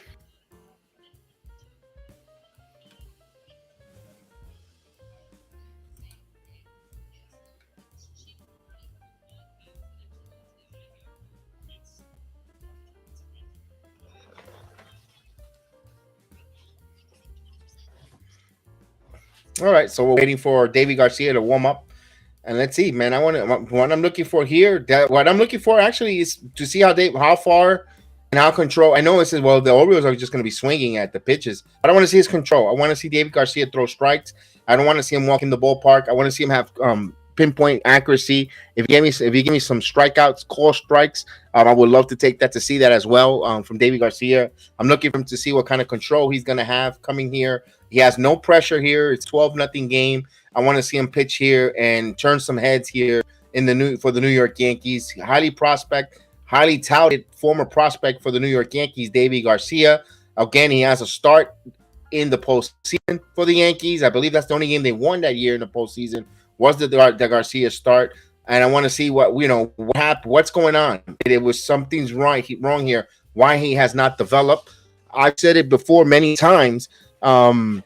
Davy Garcia, he had the taste of the major league club, and he just doesn't want to be in the minor leagues. we'll see. He has to perform though, kid. And there's the first pitch strike, foul away. So let's go, Davey.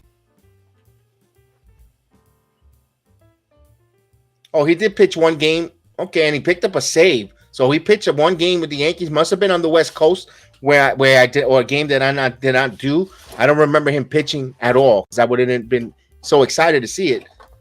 And it's 1-1. And I for some reason I'm a fan of this kid.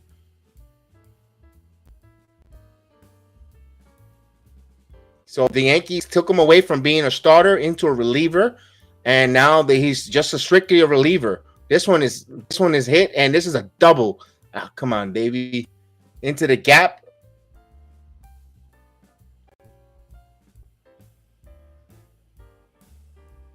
So we have second and third now with one out.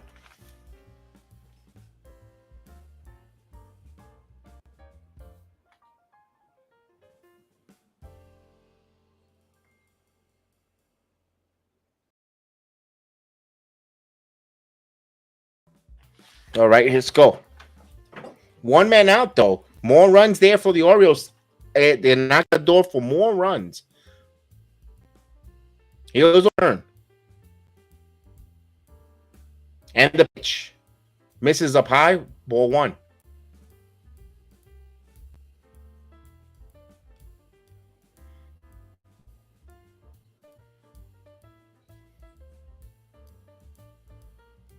Now he's ready to deal the 1-0. Down low, 2-0.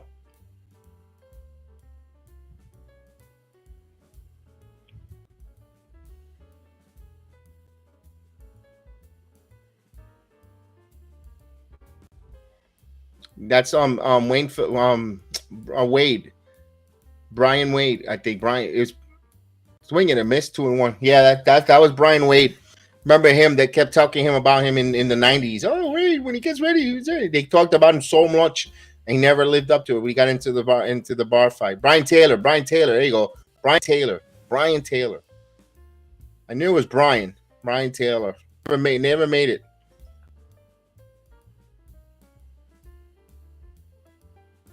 Two 1 3-1.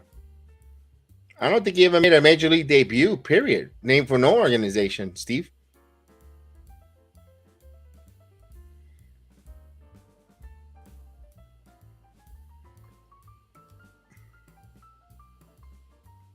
The pitch, swing and a miss, 3-2.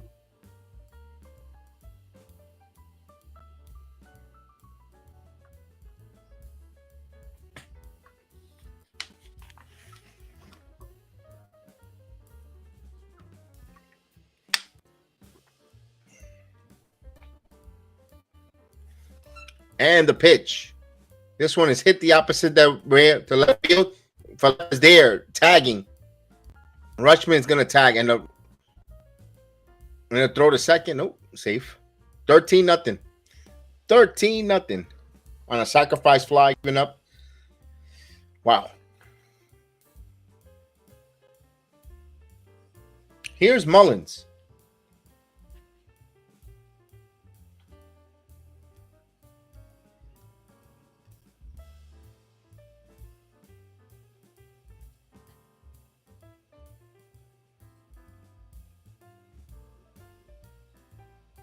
Here's the pitch.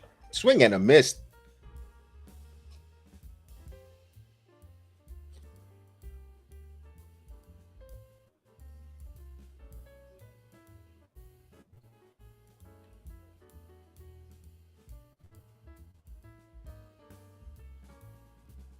Here's your one. Down low, 1-1.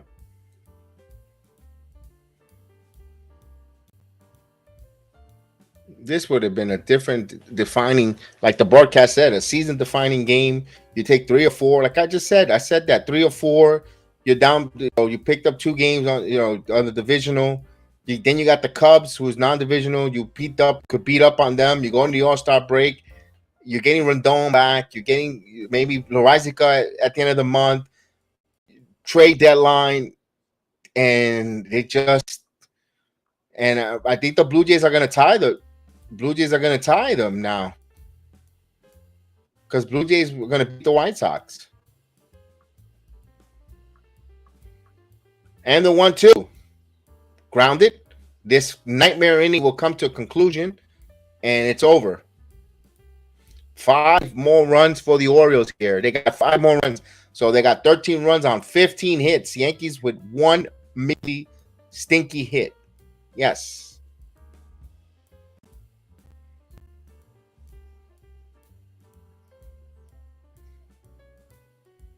It feels like this team has no fight.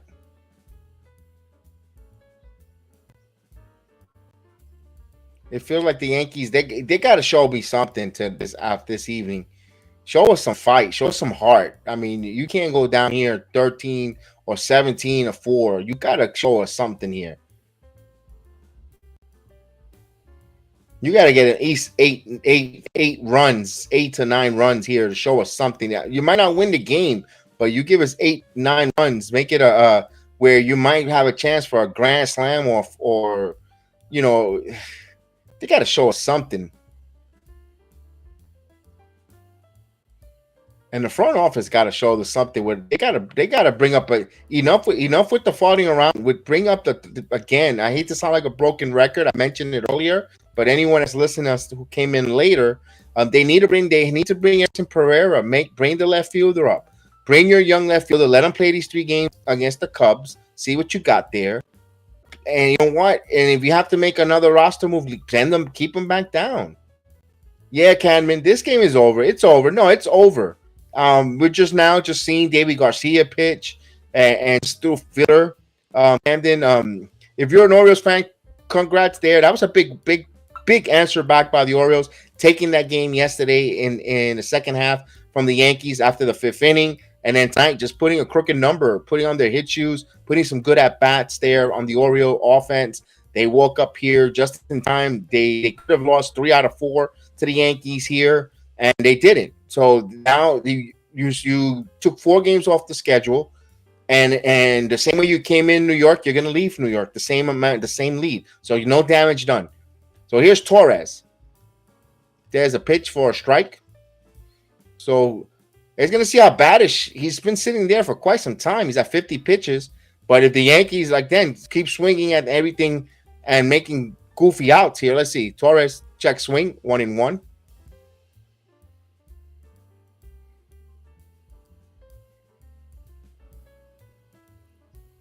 Your season series is still even, yeah. Believe it or not, the season series will still be even. And I think we got one more series, I believe, with the Yankees and Orioles. And if it's in Camden Yards, I might be wrong, or I'm not too sure. Put it that way. I think it's going to be in Camden Yards. That's going to be juicy because it's going to be later in the season. A lot of implication there. Who knows if the Orioles, could put the nail on the coffin on the Yankees from possibly catching them, when they play each other later on. Or could the Yankees really be desperate where they might be hitting all cylinders? Who knows? By then we might have Soto on the team. If the Yankees if all the rumors are correct, it could be, or maybe Matt Scherzer might be pitching for the Orioles against the Yankees. Who knows? 1-0 to pitch outside. Yeah, but Cam, one thing as a Yankee fan telling you, the manager is going to keep you guys in these games. My manager is going to keep you in these games because he's a moron. Because he gave away that game yesterday to you guys. That's what concerns me. You might be playing us when we have a bullpen that's burned out, and then you guys might take advantage on that because he goes to the bullpen so much. 2-0. There's a strike. 2-1. But that's going to be fun, though. That series, that final series between the Yankees and the Orioles for the regular season, that's going to be fun. That's going to be really fun. Hopefully, everyone's close within striking distance. That's going to be I'll sign up for that. If we're trailing by 1 game, 2 games, and we need to take to the series, I'll sign up for that. I don't mind being the chaser. Don't need to be ahead here. As long as it's competitive for both teams, let's do this.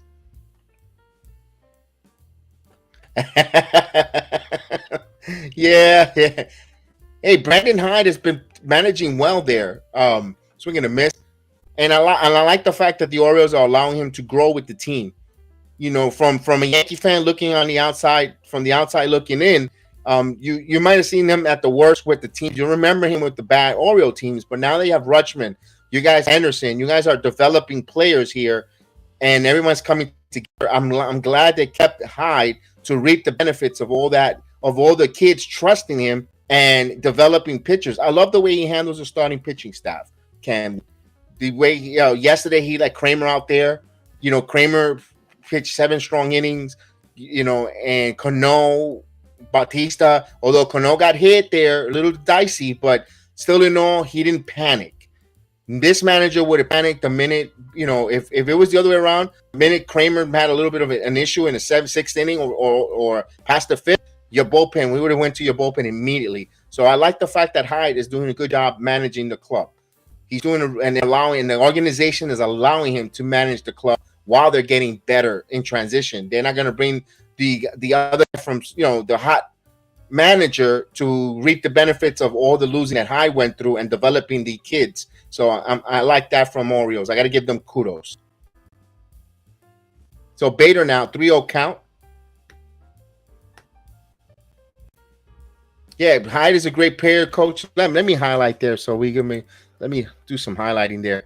Hyde is a great players coach. He always will get thrown out and have some bad calls, but hey, yeah. I like him. I respect him. He's a good coach there. I mean, one thing he's not ridiculous. Yeah, one thing I like about Hyde, he keeps that lineup pretty much steady. You know who's going to lead off. He's going to have. It's going to be Henderson. It's going to be Henderson, Rutschman, Santander. I like that one. That's your top of the lineup. Meanwhile, if you look at my club and if you watch all these 4 games, it's like the manager takes a dartboard and he has the whole 9 players that he's going to play and he's just going to throw the dart. And wherever it lands, that's the leadoff hitter. He's got leadoff hitters that don't make sense. Rizzo shouldn't be leading off. A kid, Volpe is doing well, but he's not ready to lead off yet. Lead off. It's a comical.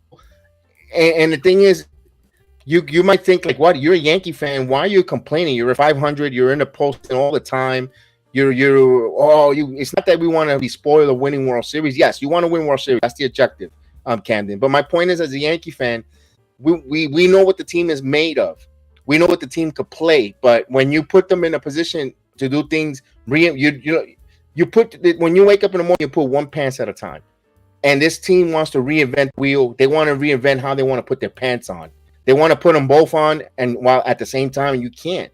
And they're trying to reinvent. They're trying to do baseball different. They want to run a car with square wheels, and it's not the way to do that.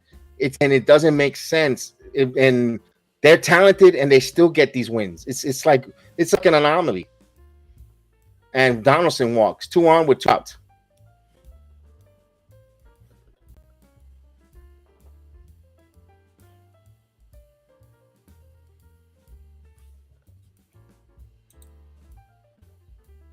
Yeah, it goes. When you get all the young talent, you can't deny they'll have success eventually. Yes, and also you guys been picking in the top of the draft. Picking well. Look what the Astros did. They were bad for a few years. Terrible, record-breaking losing seasons. They got themselves some young. They built a hell of a farm system with the young players that they have currently now developed. They won a couple World Series. They're young. They pluck from the Orioles should have a plethora of young, strong, talented players from picking in the draft there, and you're starting to see the fruits of that suffering labor there with Rutschman, Henderson, Coward. There's a lot of good players for the Orioles coming up here. So here's Billy McKinney. Now let me ask you this, Camden: are you worried about your owner, Angelo? Do you think he's going to add players? Lately he's been before in the mid-90s as the pitch to. There's a strike. In the mid-90s, he wouldn't mind bringing the top free agents. Him and George Steinbrenner will get on some bidding wars for certain players. I remember the bidding war for David Cone. The Orioles were really close to getting David Cone. I think that would have solidified the Orioles in '96 to probably beat the Yankees and possibly gone to the World Series if they would have signed Cone for the money that they were going to offer up the ante. but he has been doing that lately. Do you think he will finally open up his wallet to bring in some players? You know, like I mentioned, Matt Scherzer. We see a Matt Scherzer, if the Mets are willing to sell the Orioles, kick the tires and bring in that kind of pitcher to their team, or Verlander, even a Justin Verlander as McKinney goes down. So that's it. No harm, no foul. The Yankees go in order after putting two on. We go to the fifth, 13-0.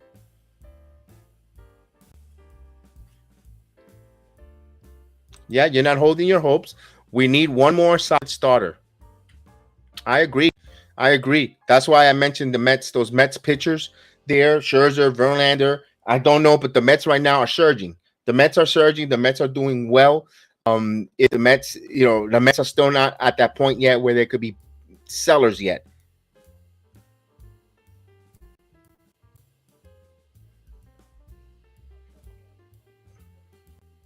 Okay. He says the son is not as bad as the dad. The dad ruined the team. Is that Colangelo you're speaking that, Jan? So I'll make sure, because it also, we have the Steinburners as well. We have the two Steinburner, well, one, the other one deceased, but we have the Steinburners or the Colangelo. And it says Grayson isn't there, but yet it takes time to develop a good starter. Yeah. That's why I think the Orioles might be there's a starter available. Let me ask this: if the Orioles, do you think they'll pull a trigger for Shane? Would you like a Shane Bieber? A Shane Bieber with the Orioles? That's a name that could be moved at the trading deadline there for the Orioles. I personally wanted him on the Yankees a couple years ago. I'm thinking, we don't need him personally. Okay, talking about the hates that Peter Angelos ruined the whole franchise. The son is reviving the team. Okay, all right. That's a good perspective. I wanted to hear that as well. So it's about the Andy Angelo, Peter Angelos. Okay,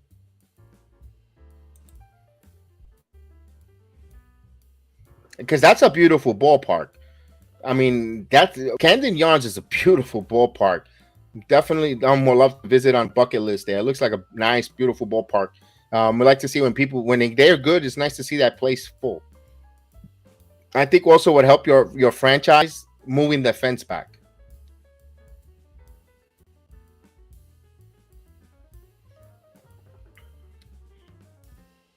Here's a one here. I'll take him, but the fact that we're overachieving, I don't think we'll make any crazy moves like that. Okay, but Beaver, I don't think Beaver will be too much of a crazy move, because you could keep him. You can still keep him there, solidify your bullpen, your starter. You need, some good. I don't think that's too crazy. That's not a crazy. I think the crazy move would try to go after Blake Snell. That's a crazy move. We have, the left fielder, moving the left fielder helped it, because they moved it, took away a lot of opposing teams from hitting home runs.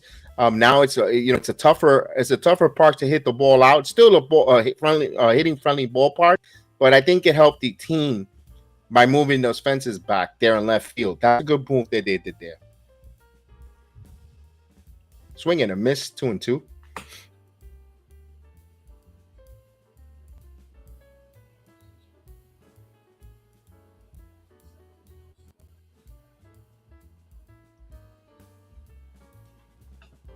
Okay, let me highlight this one.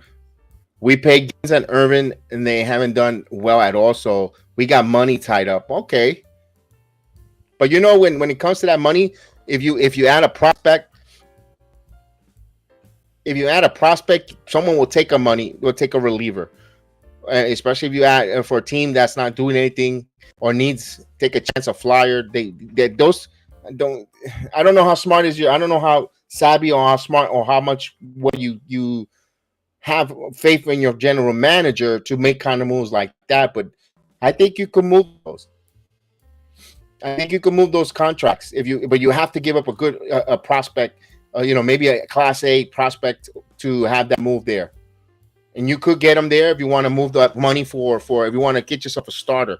I think the Orioles with a starter, with a bona fide starter there, could really be even a tougher team. Remember, that's what hurted Toronto Blue Jays. Personally, I think a couple years they never went for that big juggernaut starter.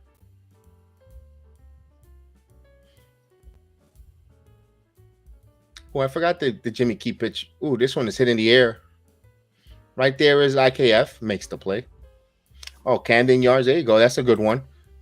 That's, Camden Yards was the first of the modern type stadiums. Yeah. And I remember when I opened up, that was nice, man. That was a nice stadium. That still is a nice stadium. That's still a nice stadium. That the warehouse in the back, that scenery that's a nice looking stadium.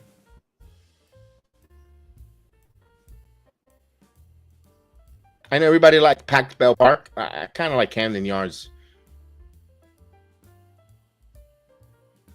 or a Petco Park. To me is Camden Yards. Of all the American League East teams that we play and their stadiums, I think Camden Yards is the number one of all of them. First is Camden. Second, I believe it'll be it's Fenway Park. Believe it or not, Yankee Stadium, the Rogers Center, and then Tampa Bay Rays. Personally, and I'm a Yankee fan, but because of the history of Fenway Park, what if the Green Monster got the historical legend, you have to put Fenway second if you're ranking them American League East.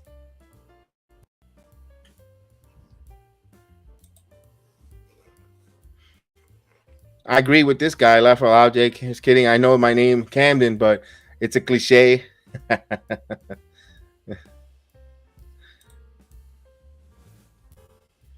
Hey, cheers to you too. Awesome, man. We got one here, running our first here, and it's Frazier. This game is a blow. We're just conversating and having a chat. This one is off the left field, and it goes the opposite direction. It bounces in front of IKF, and IKF again for a ball fall in front of IKF. Not a lot of range in IKF. Of course, when you're in a big blowout, you're not going to go too crazy either.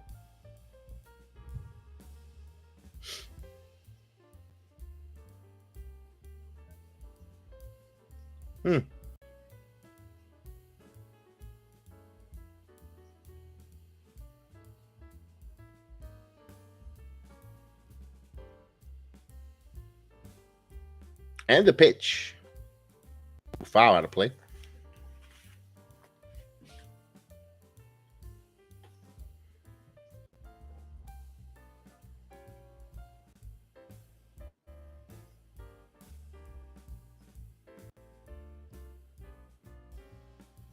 I know, Heel. Davey Garcia is in. Davey Garcia thought the minor leagues. I thought, he was from witness protection. He's pitching. Oh, they're showing the O'Neill kick.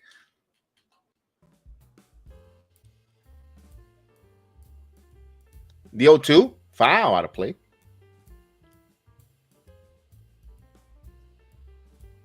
Heel, give me your thoughts on this conversation that I'm having with Camden. We're talking about the Orioles starter. I mentioned Shea Beaver. Anyone I'm missing that might be a possibility of trade?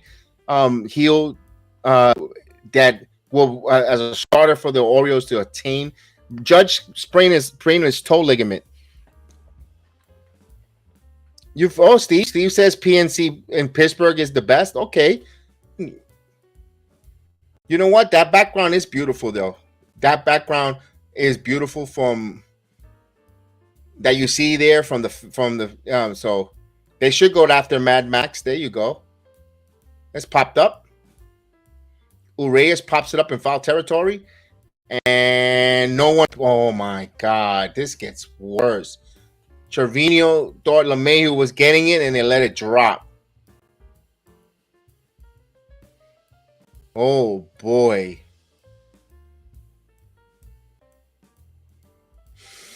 Wow.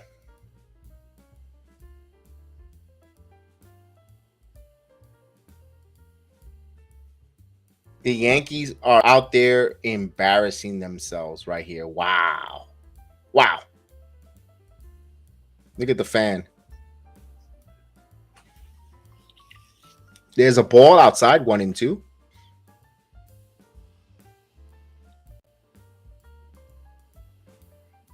Wow, that's terrible.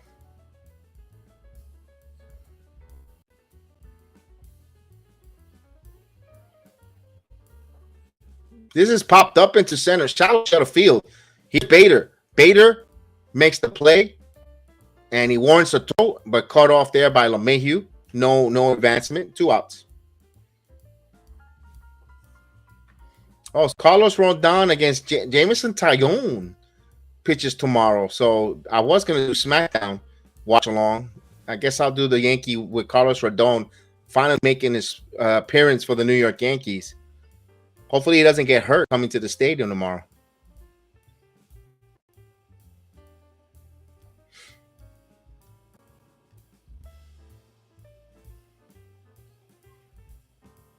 Down low, 1-0. So the Yankees won't see Marcus Stroman. So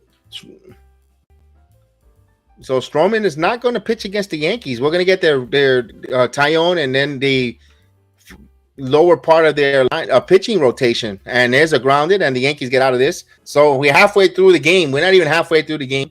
Orioles up 13-0. 16 hits for the Orioles. Just one hit for the Yankees.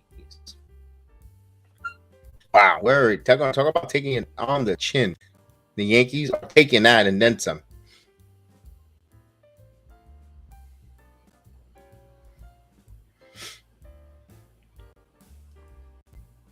So as we wait here, the Orioles all over the Yankees. Trading deadline a couple weeks away at the end of the month. So we're about 3 weeks, 3 to 4 weeks, 3 weeks roughly before trading. The speculations, the swirling rumors, which teams are going to be buyers, which team might be sellers. Also keep an eye on bullpen relief arms, or whenever you see someone from a lineup get pulled, or originally then pulled out of the lineup, not playing, and then all the speculation and all the rumors and all that he say, this say, and all the and that's going to be coming up soon, man. That's going to be coming up. Also on the All-Star game, how many times they're going to mention Shohei Ohtani possibly getting traded from the Anaheim Angels?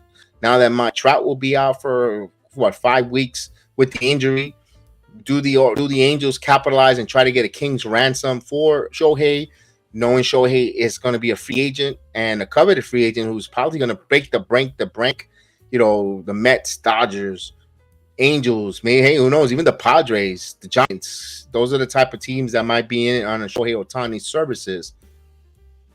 The Mariners, don't be surprised if the Mariners come in and just make a big move like that. That's going to be a name circulating. Of course, the Juan Soto sweepstakes again. He's going to be a free agent at the end, and the Padres not doing well, not playing well. Rumors of the team do not get along with Bogarts and Tatis. There's a lot of dissension in that clubhouse. Could they make a move?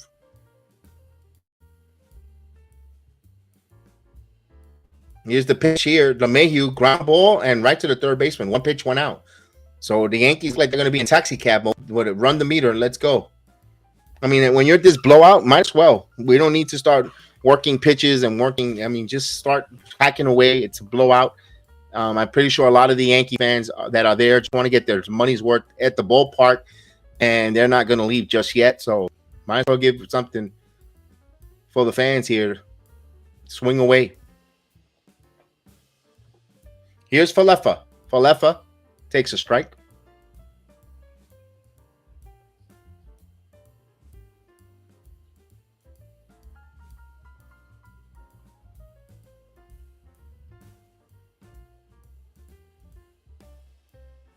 This one is popped up into center field and 2 outs. Yankees are not putting nothing line drive. Everything is with a launch angle, up. This is, they're hitting I want to see some level swings here. Sometimes there's nothing wrong with going back to basic. This is very bad and horrible. Yes, Maria. It is extremely bad. Very bad. Very horrible. I agree with you. They're taking this one really bad. And I'm surprised the stadium is still as full as it is. I mean, why not? The astronomical prices that the Yankees charges for parking, you're paying almost $80 to park in Yankee Stadium in the Bronx. And the tickets are no picnic. The chicken tenders are like $25. Yeah, you might as well get your money's worth.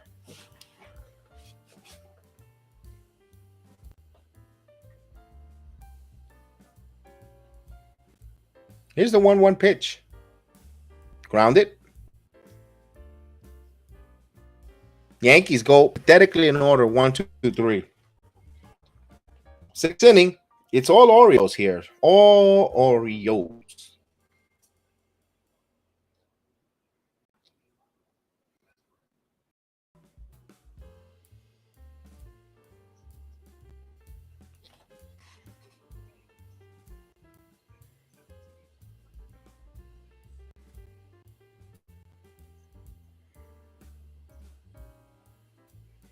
Wow. 13 zip, Maria. 13 zip. We have 13 zip. Good thing Caputo's not watching these games, right? He's done, free, no watching no long, no more. He says he's not watching the Yankee games, but I don't believe that. I think he's watching it. He's watching it.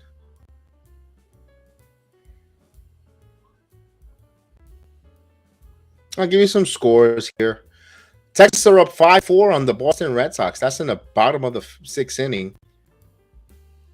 Tampa and Philadelphia, top of the 11th, all even at 1-1. So that's an extra innings. Game 2, the White Sox and the Toronto Blue Jays doubleheader is in the bottom of the 1st. So that's just on its way. St. Louis 3-0 over the Miami Marlins. Miami Marlins, man, walked off yesterday. Miami's playing really good. Miami's really improved that club. They're quietly under the radar team that's having a good season. So, man, oof.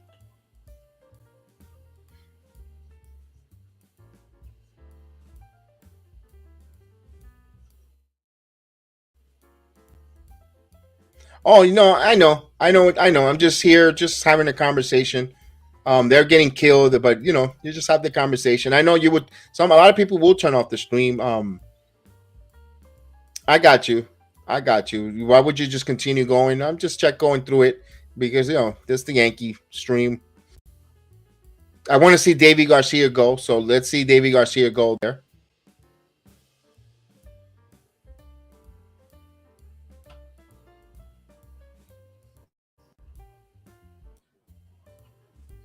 And the pitch up high. 2-0.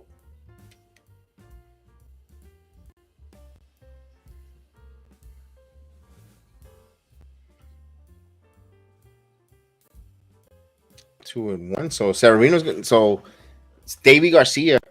I want to see him pitch here. He's gonna probably walk. He's gonna walk. He scored Rutschman.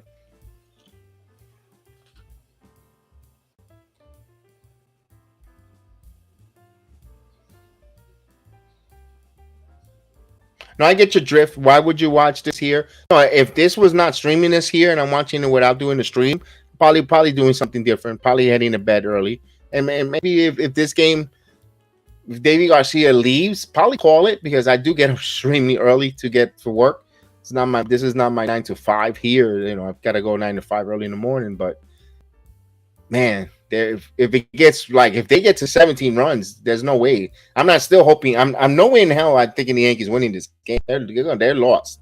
Just want to see the young kid that I've been craving for and asking where the hell this kid has been. Davy Garcia, why hasn't we heard him come up when they need a reliever, when they need him to an arm, and finally they bring him up. Oh no, a Yankee point of view, we think this team, the manager sucks. I'll give you the point. I think the manager sucks here. The general manager is another one. They want to reinvent the wheel. They want to, play analytics. They don't want to do traditional baseball. Number 3 hitter, 4 hitter, your cleanup hitters, your home run hitter. They want to do all this new analytics, new age stuff, and they haven't won a World Series since 2009. Since they wanted to go that direction.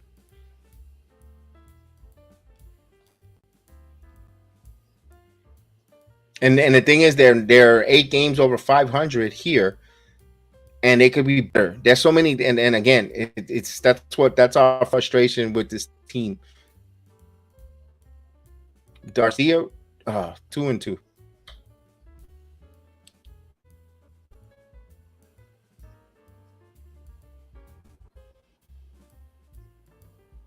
Oh yeah, the Yankee fans despise this manager. I don't think there's probably 25% of the fan base that might like him. But everyone, 75, do not like this manager.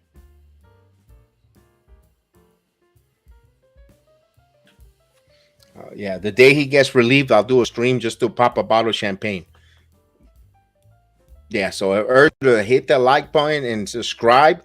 When and maybe it might happen in October or early November when the Yankees relieve Boone of his managerial position. I will have a stream popping a bottle of champagne just to celebrate it. I will stream it and just celebrate it like it's a 4th of July, a World Series, a Super Bowl clinch, NBA title, him gone. That's how much. Yeah, he does not do the baseball for a man. And the thing is, here's my point of view, Camden. From a man whose grandfather played the game of baseball, his father played, he played, his brother played. You think you have baseball IQ? He doesn't do baseball IQ or logical baseball moves. It's like he manages like he never played the damn game of baseball. Like the fundamentals, you took the fundamentals and threw it out the window when it comes to him as a manager. But they seem to like him as the team plays and he's a player's manager. He collaborates and the team and this and that, and he wins 100 games. But when it comes to the postseason, you see the other team's managers eat their lunch. Oh, look at that. The Marlins, 51 wins. Wow.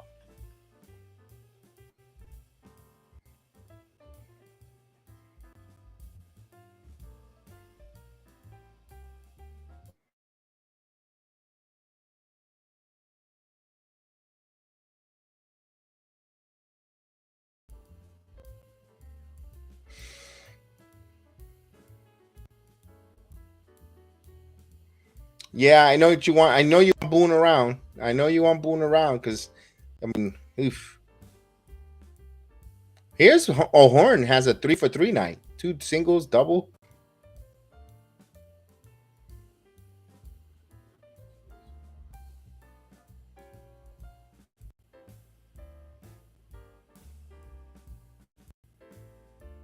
Texas up 5-4 on the Boston Red Sox now. Phillies take a 2-1 lead on the Tampa Bay Rays, but they're still batting in the top of the 11th inning. So let's see. Hopefully the Phillies could do something and beat the Rays here. O'Hearn fouls it off. I hope both the Orioles and the Yankees, Phillies win tonight. Baltimore, of course, gets one game closer to first place there. The Yankees don't.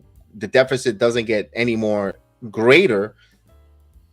And so we are pretty much one thing we have in common here, Camden. We're rooting for the Phillies to beat the Rays, and Swing and a Miss struck them out.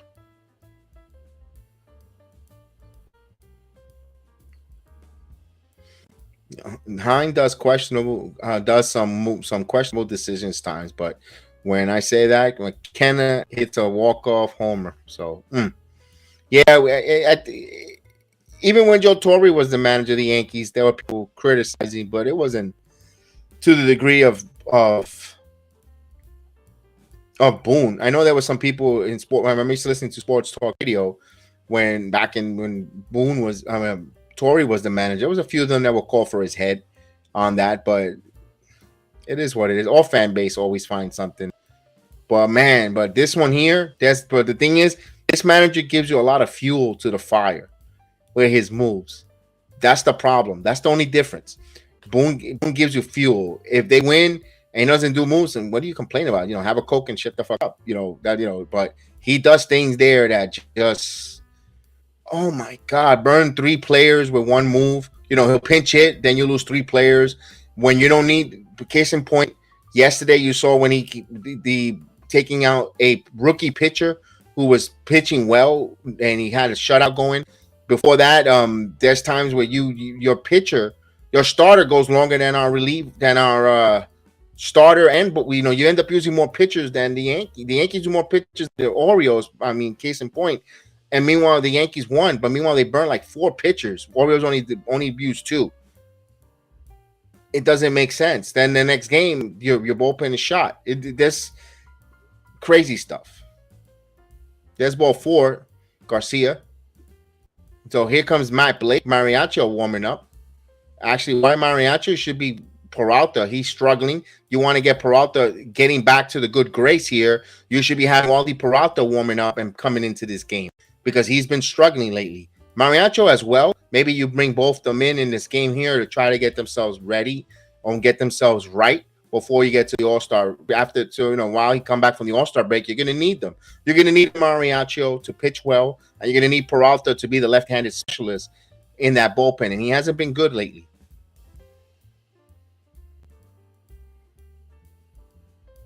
So I know this is a big route, but we're having a nice conversation with Orioles Camden, and he is gracefully joined us on the chat. And of course, that's what we love about it. We are interacting chat. Of course, a blowout, but it's always good to hear the other team's perspective. We got Heel, who is a Texas Ranger, and he's a Texas fan, Texas Ranger, and an Astro fan who watches along with us a lot. Steve is a New York fan, a Mets Yankee fan, always interacting as well. So it's always good to hear. It's just not just one centric sports of just we're not just Yankee blinders. We got a little bit of everyone from all the teams, so we're open minded. We don't see it just pinstripes. So that's why we know when to give flowers to the right opponents. We gave flowers to the Baltimore Orioles this evening, and of course all the teams. Miami's doing well. Look at Miami Marlins. Then they're doing it without Sandy Alcantara having a good season. Perez has come up from the Miami Marlins and having a hell of a season for them pitching. And Miami, they're playing well. 51 wins, that says a lot. So it's good to see the teams that struggled a few years getting better and playing well this season. And there's a 1-2 here. Even the Arizona Diamondbacks, they were touted to be a bottom feeding team, and they're playing extremely well in the National League West.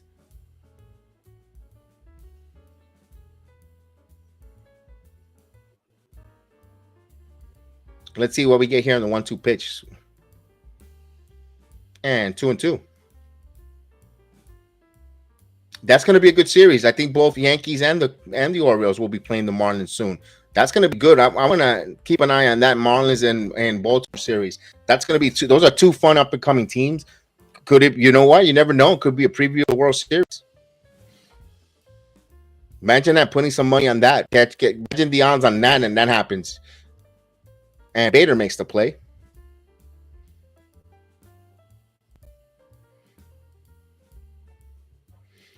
I'll tell you what, Camden, since you've been really cool, you awesome in the chat, and you joined us. If the Marlins play the Orioles in the World Series, I'll do a watch along. I'll do a watch along. You could join me here too. I'll set up a link. You'll join me, and we'll do the Marlins Orioles watch along World Series if it happens this season. You could hold me to the word there. Remember, these videos, they stay in YouTube forever. Even if you delete them, you really don't delete them. So I'll keep my word. My word will be my bond. If they do that, I'm calling here. I'll do a watch along. Marlins, Orioles, let's go World Series.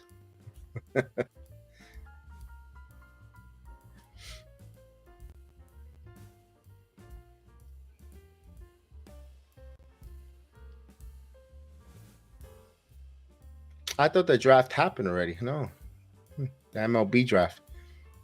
They give no love for the MLB draft.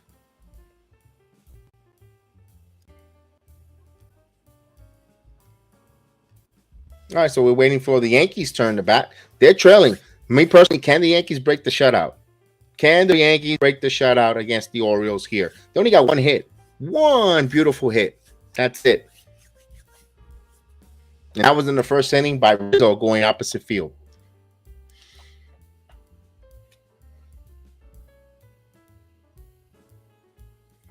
Yeah. You know what? Never limit. One thing I'll tell you, I am a Knicks fan. We do a lot of Knicks watch along here. And my hashtag was no limit Knicks. We didn't limit this team. Everybody was saying they were going to be a playing team, possible, number 10. And I said, no, don't limit them. They ended up being the 5th seed. They won a playoff series. Don't limit. None limit. I'm going to put limits on my team. Well, I only see them going into the first round and getting bounced. I'm not. I'm just going to sit back and enjoy it. I'm one of those believers that think you have authority in your word. So don't put limits on your team, man. Just say, you know what? I'm going to sit back, enjoy, and let them ride. I know they're talented. And if they go to the World Series, I'm here. Let's go for it.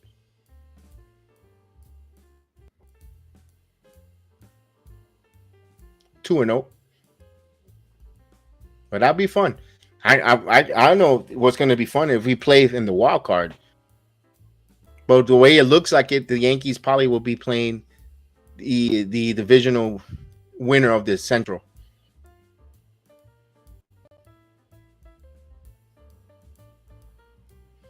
And is that really a bad thing? Think about it.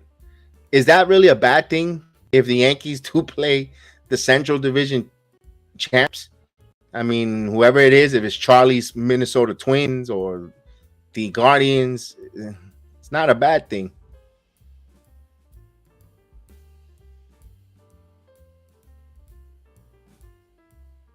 This one's popped up. Oh, you're a Sixer fan. I don't want to talk about that. Hey, let's talk about the Joel Embiid asking out, which I think is all hoopla. I think that's the media gaslighting, so we could, talk about that. And a lot of Knicks and I'm sure the 76ers right into the glove to Bradis. And a lot of the podcasters could just talk about it and speculate. I as much as there's a lot of speculation, and the Knicks are one of them, of course. The Knicks have been dangling that carrot for years. They're like Haley's Comet. Every NBA insider says that there's certain players going to be on the scruntu and they're going to ask out, and the Knicks are the favorite. I don't believe it. To me, that's a carrot or old Chinese wise tale. Now Luka is going to be unhappy and ask out and wants to go to the Knicks. Giannis again. Embiid, it's all wise tale. And as a Knicks fan, I'm just over it listening to them bringing every name to us. They're just gaslighting the Knicks, and then the 76ers as well. They went through all that trust the process, and you're going to tell me they're going to break that down and you with Joel Embiid, you bring another corner piece in there, another superstar. You're right back there in the Eastern Conference Finals. And there's a second hit, a little bloop hit. So yeah, you see, you agree with me. I personally, it'd be refreshing to see Embiid stay with the 26ers his whole career.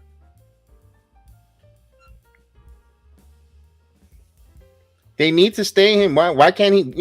Why in these modern day? I guess that's nothing new that they don't do in the modern day basketball now.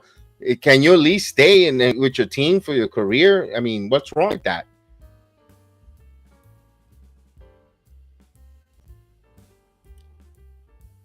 I personally would like to see Joel Embiid finish the 76er. As much as it pains to see him, beat up on the Knicks, but let's do this.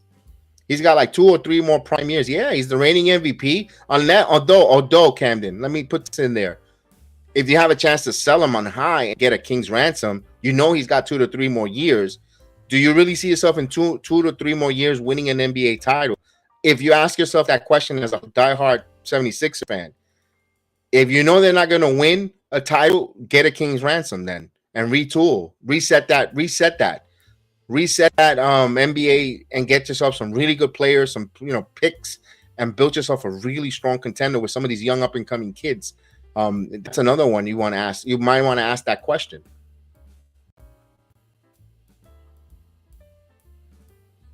I think what's hurting the 76ers is that Tobias Harris contract. That's a bad contract for Tobias Harris. Can't do much flexibility there. He's a good player. He's a number 3 player or a real strong number 4 because he tends to disappear a lot. He's got the fine tools, but he just is not consistent. At least for me, looking outside as a Knicks fan or non-76er fan, to me, I feel he's not consistent. Yeah, they got their second hit. Yeah, Heel. They got their second hit. And a Mr. Softy variety too. A nice soft hit.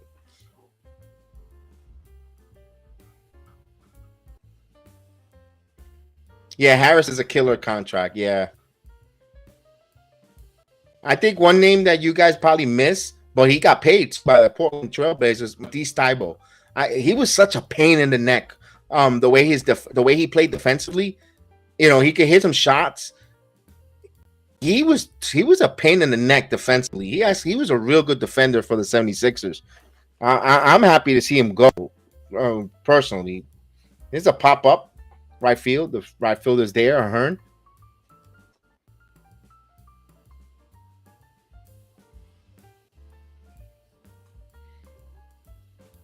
And you lost Milton, right? Shake Milton is no longer on the team, although he wasn't being used much.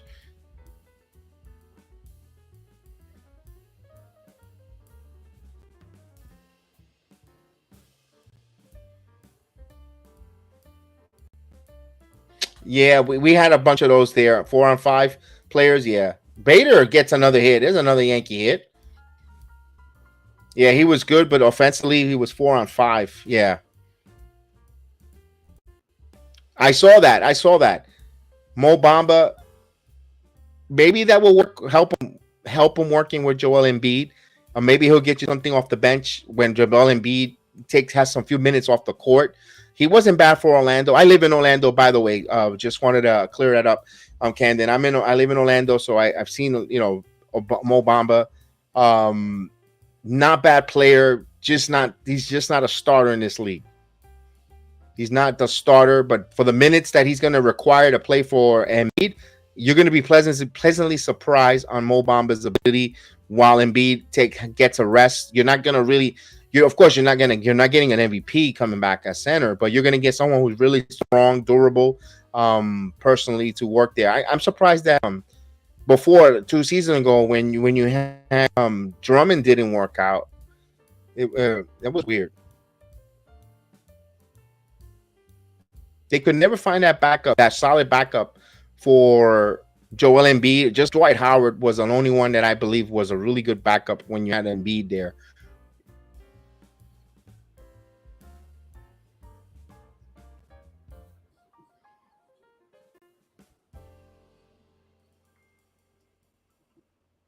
No, Donaldson's out. They keep booing Donaldson. Yeah, well, with Doc Rivers fires Nick Nurse, the coach, was I don't know what's gonna happen. Yeah, Nick Nurse. Nick Nurse was a good coach there, but he didn't build that Toronto Raptor team. That was built by Wayne Casey, and he took that team already established and took it to another level. That's why it's kind of I kind of would have liked to see 76ers kind of leave almost the team. Financially, they could have leave them all to intact and see what a Nick Nurse would have done.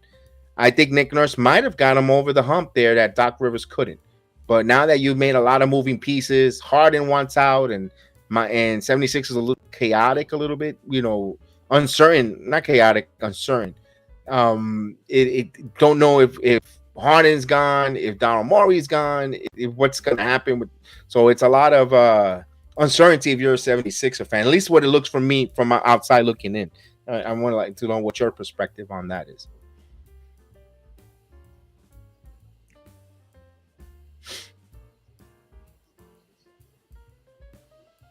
Because who's going to be your point? Tyrone Maxey. But do you see Tyrone Maxey as a point guard, more of a shooting guard? To me, he reminds me of we have something similar in Emmanuel Quickly. He's not quite the point guard, but he's not quite the shooting guard. It's like a tweener.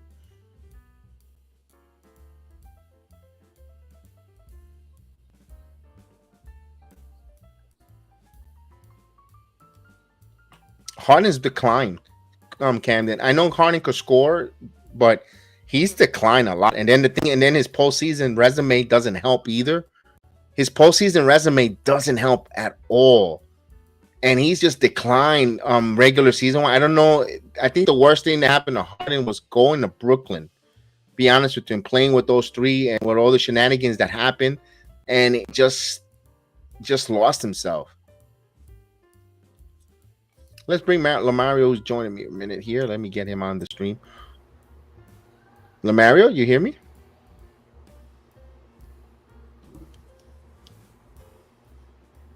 Wow.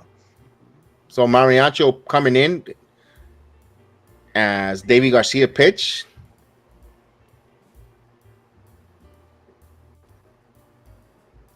Lamario, you hear me, Lamario?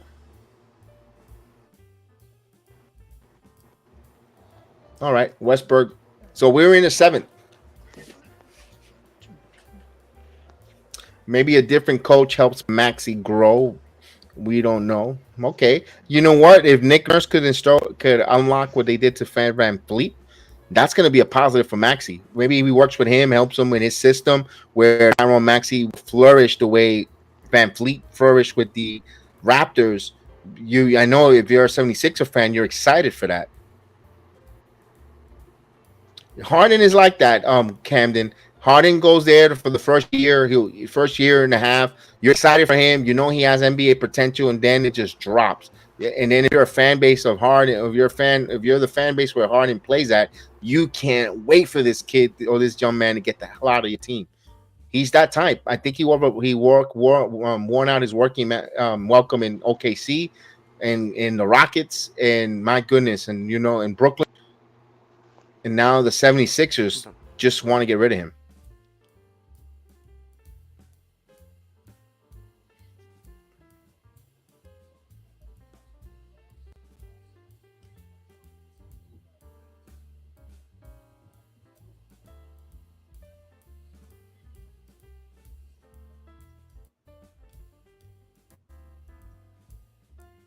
Let me ask you, what's happened to how's Dylan Beaver? Dylan Beaver and don't you got Holiday Son as well in your minor league system?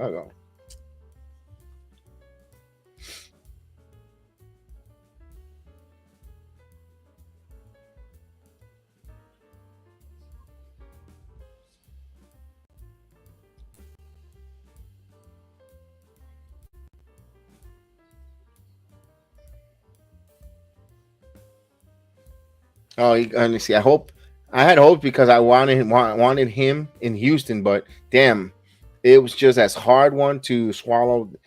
The Nets and the 76ers got holes in the trade. I mean, he's a stud, Jackson Holiday. I could imagine. That's wow.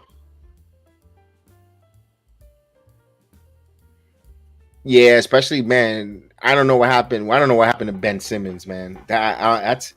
That's another one that puzzles me. He has he has the height at 6'10", playing the point guard position, and he just doesn't try. I don't know what's going on with that kid, man.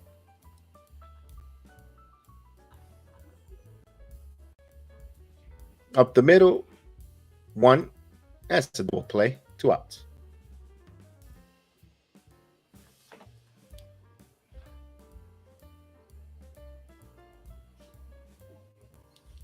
Wow.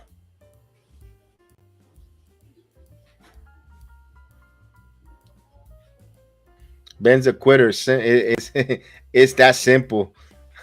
I don't want to write him at the short end, but the short end of it. Yeah, no, it looks like it. It looked like it because he didn't want to play. If I was him, when you had all those players there, when you had Kevin Durant, Kyrie, I would try to get on that court, man, because especially when they're in the postseason, you're back at the postseason, you got those studs there. Why not? They're gonna make the game easier for you. You're gonna make the game easier for them with that height and the way he passes the basketball and played. I mean, it just boggles my mind. I mean, no love for basketball no more. Just retire. It's okay, but he wants to be greedy. He wants to have his cake and eat it too. He just say that he's hurt. He's hurt. He's hurt. Don't want to play. He'll get paid. Contract is guaranteed. Seventh inning stretch now, and the contract is guaranteed, and he's gonna want to get paid all his money. But you make so much money that you make your generational changing money. Just quit. Just walk away, man. Walk away from the game of basketball. Jackson is playing in the futures game during the All Star, leading off, I think, for the American League. I'll keep an eye on that one too. I'll look at that one. I can't wait to see that one. Yeah, because you're going to see Jason Dominguez for the Yankees, I believe, is in that game. Austin Wells. So they have a few Yankees there that I'm going to keep an eye on as well. So I'll keep an eye on Jackson. Nick Vespi will be coming in to pitch for the Orioles once the bottom of the seventh inning begins, as they'll honor America in the stadium. Yankees taking it on the chin, 13-0, 13-0, 13-0. Man, bad one. This is a bad game for the Yankees. Terrible game.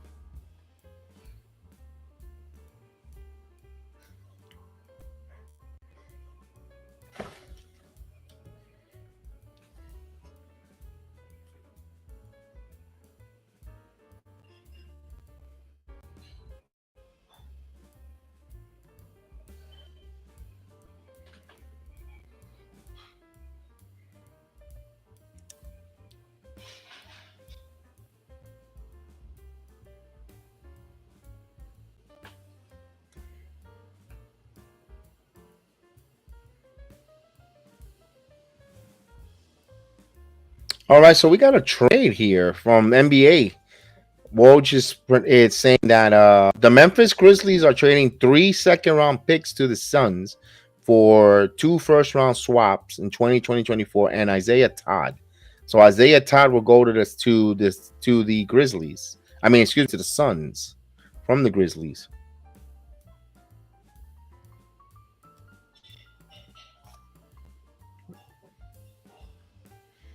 So it's the off season for. Oh, big one! Didn't see this here. Did not see this, and I was hoping the Knicks would have got this here instead of trading and getting Obi for two two picks. The Kings are acquiring guard Chris Duarte for 2 second-round picks. You telling me we couldn't trade Obi Toppin for Chris Duarte? And the Pacers received a 2028 second round and the Kings 2030. Look at it. Why not get Chris Duarte? See, this is again what bothers me about the Knicks as a Knicks fan. You have Chris, you're missing shooters. You need shooters. You go get Chris Duarte. You play him, young player who Dominican descent. What is New York full of? Hispanics, Dominican descent, Puerto Rican descent.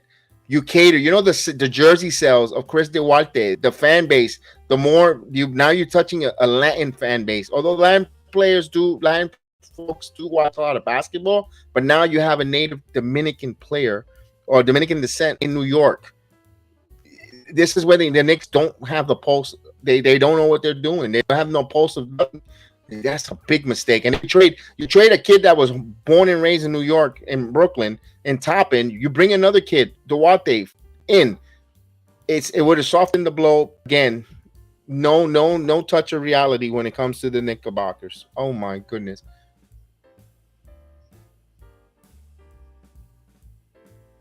Bad move there. Bad move. I don't get it. I don't get my New York teams, though. They give me agita. Oh, Aaron Holiday signed with the Rockets on a 1-year deal. That I just see about Matisse Thybulle going back. The Mavericks wanted him, but he got $33 million for how many years? 3 years, $33 million. So he's making $11 million a year. Matisse Thybulle. Oh, Phillies won. Phillies beat the Tampa Bay Rays, so it helps them. So they will get another. They will pick up a game on the Rays. Will be the Baltimore Orioles. So kudos there. Yeah, Mario, they're getting destroyed, 13-0. What happened to your stream? You didn't. This is an opportunity for you to conversate here with me, and your phone is not working. Yeah, swing and a miss. Ugh. Let's see if we can get you back on and we can hear you. Can we hear you?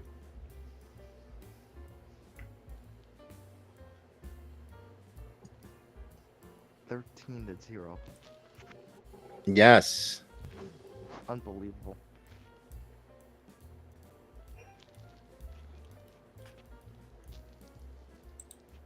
Freaking.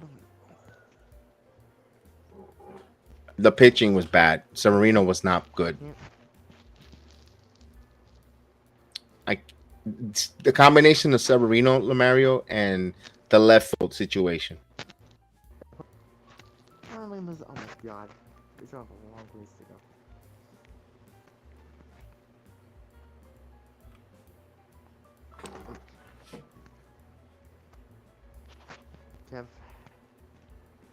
Yeah. I expected better. I expected better. LeMayu gets a base hit with one out.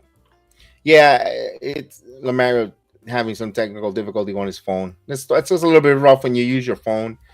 Sometimes a laptop or tablet is one of the best for streamings, or of course the PC is king, but it's hard with the phone if you don't have if you don't have the latest devices to be on a stream. It tends to heat up the battery quick. Here's IKF. Grounded to short. This might be 2-1. On the first double play. Wow, that was quick. 6-4-3 double play. And we go to the eighth. 13-0. So they're getting destroyed here. We talked a little bit about all the different things for free agency basketball. We'll be probably ending soon. No, Cole is not hurt. Cole pitched before the game right before they play the Orioles. They play them against the St. Louis Cardinals on Sunday. Personally, I thought there were so many things here. I ranted before on the stream. Said that you know what, if the rain delay, the Yankees had a rain delay on they didn't the game was rained on Friday night. They had to play a double header on Saturday.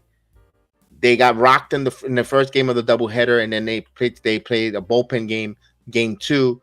Personally, if they would have not had a rain delay, you could have won. You would have won the first two games. You could have pushed Cole to the Orioles series. You had to put Cole in the Orioles series, but since the rain delay messed everything up, and they couldn't bring enough players, it screwed up. So the Orioles lucked out not to go against Cole. Although the first two pitchers, Herman didn't pitch extremely good. The Yankees just came back against the 3-run homer by Bader, where he should have bunted. By the way, it should have been the bunt play, but he missed the bunt, couldn't lay out a bunt, and they got fortunate with the 3-run homer there. But my opinion is they should have pushed Cole into the Orioles start. No, Cole is not hurt. Cole is ready to go. He'll probably pitch. He's gonna pitch Saturday afternoon, and then he'll probably start the All-Star game. Tomorrow will be Carlo. It'll be Rondon. So Rondon finally gonna make his Yankee debut tomorrow against the Chicago Cubs. If Rodon wasn't starting, it would have been a SmackDown watch along. Trust me, I wanted to do the SmackDown watch along because this tribal chief is going to be on the tribal court, and I wanted to see what the Usos had in mind, and if they're going to add Rakishi or they're going to add more storyline with the bloodline. So I kind of wanted to do a SmackDown. We don't do SmackDown watch alongs much because we either got Yankees or basketball games going on Friday nights. And no, but it's Rodon's first game, so we'll be doing the Yankee Rodon's first pitching in Yankee Stadium with the Yankee uniform. So here's Waldy Peralta. So we'll be on tomorrow night. I think we're gonna finish. Let's see Peralta. I want to see Peralta's inning, and then we'll say goodnight. I think we'll not keep everyone there unless if you guys have questions and we want to keep the conversation going, we could go onto the 9 innings, but they're getting, just pepper away if you want to ask questions and let's go. If not, we'll wait until Peralta's inning come. I want to see how he does. If he has a quick breeze inning, 1, 2, 3, we'll like to see that.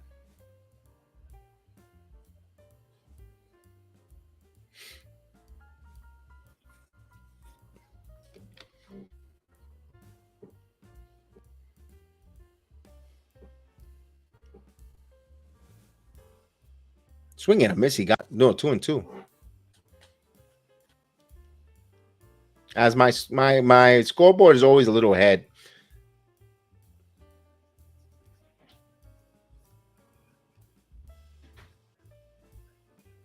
Now the count runs full, 3-2. No, I'm not too down there. It's even at 2-2. The series is 2-2. They didn't lose the series.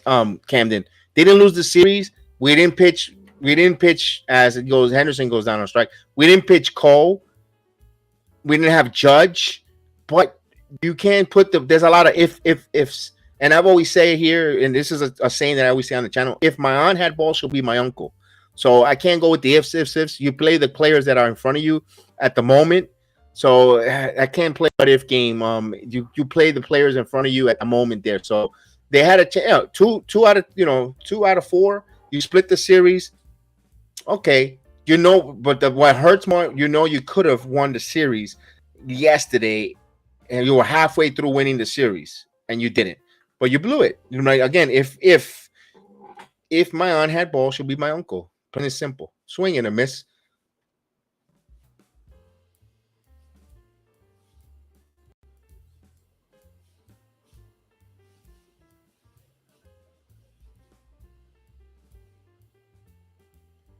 Ooh, this one is a little looper base hit. So McCann with a pinch hit single.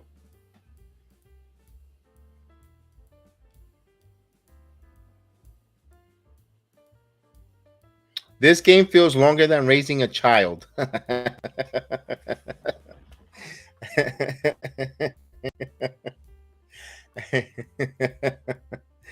Oh man, that's nothing. You should be. If you will watch some of those Yankee Oriole games in the '90s, they were like 5-hour affairs, man. Mateo softly and Torres dives and another hit.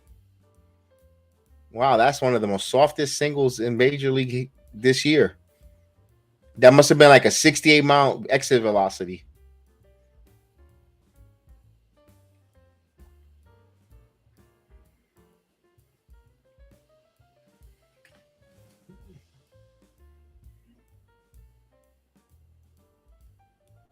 Ooh, the Mets started off with the fireworks.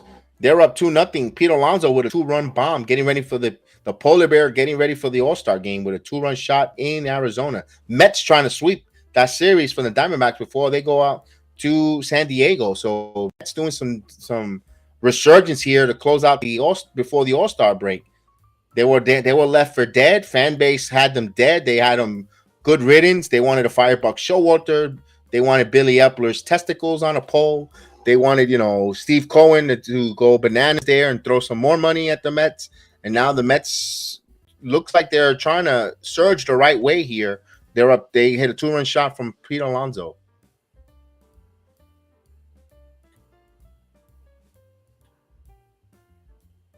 Ooh, that's a dangerous pitch.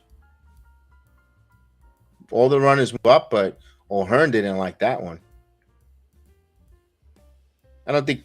I don't think Peralta was throwing on him. This one got away.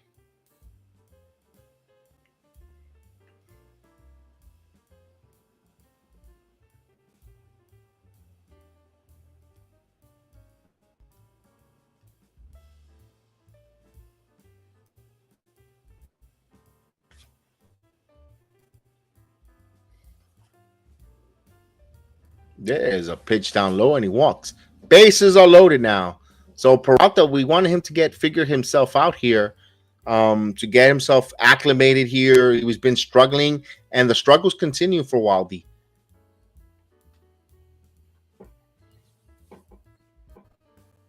Yankees surrendered 8 walks tonight. 8 walks, unexcusable. 8 walks. So no control tonight for the Yankee pitching.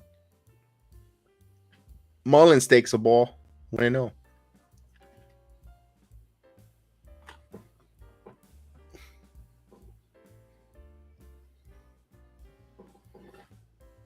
The pitch, grounded. Here might be 2. LeMahieu bounce pass, throws, and gets a fielder's choice. On run scores, it's 14-0. So they get a fielder's choice from Mullins. He gets an RBI.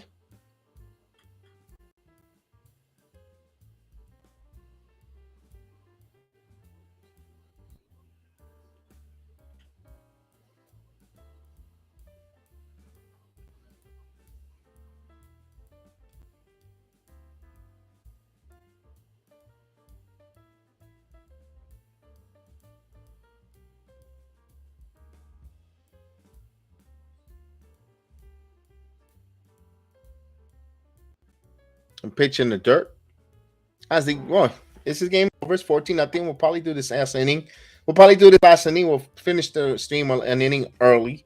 Go get ready for work tomorrow and get ready for a feel good summer Friday. So we'll get ready for that feel good summer Friday tomorrow. Last work weekend, the weekend. Oof. Peralta's just hit another player.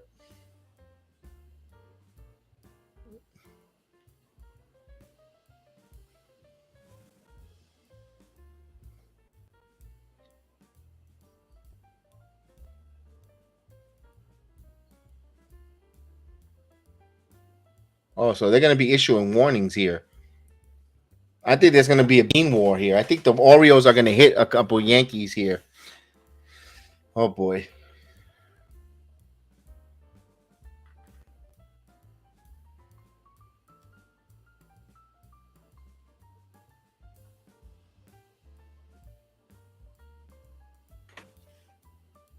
The manager Hyde has been ejected.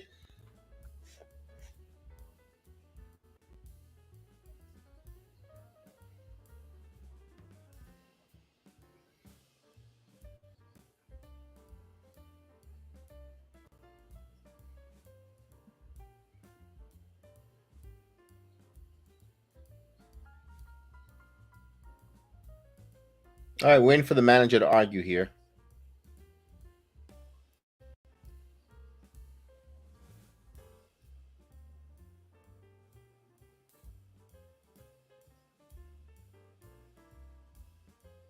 Oh boy. Now I know the Orioles might want to retaliate here, but let me ask you a question: is it worth it? Because if you retaliate, you get suspended. You might lose a reliever. You might lose a player. You really, I don't know if you want to take that chance there, but Peralta gotta locate that two seamer. He almost hit this. The second hitter. He hit the first. He hit the second one. He almost hit the first one there up and in. I can understand Orioles' frustration. The umpires warned Peralta and both teams there. Both teams were warned about being retaliation. So if he did that on purpose, why give a warning to and why allow Peralta to continue pitching? If he did it on purpose, he should be ejected, not kept pitching here. But he did go 1-2. So it'd be now. I wanted to end the stream, but now I'm gonna pitch one Yankee at bat. I'm not gonna do the ninth, because it's gonna get ridiculous. And why is he warming Clay Holmes? Why is he warming Clay Holmes in a 14-0 heel? Are you watching? He's playing warming Clay Holmes. Then tomorrow, they're not gonna have him. Or if they need him for tomorrow, then they need him for Saturday. He can't pitch Saturday because he pitched today on a meaningless game. Why warm up Clay Holmes?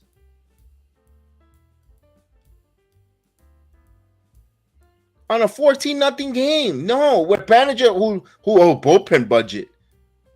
Why?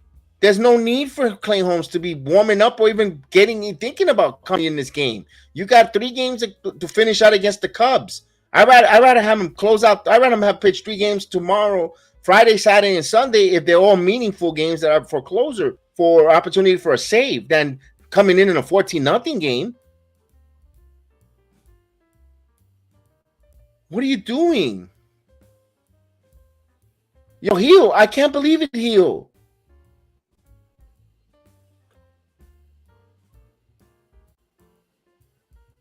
And the inning comes to conclusion. I can't believe this manager's warming up Clay Holmes. He better not pitch the ninth. Now he better not pitch the ninth. I swear he better not pitch the ninth. That is the most dumbest move he's gonna make. You're gonna need your best relievers. You don't put here in a blowout game.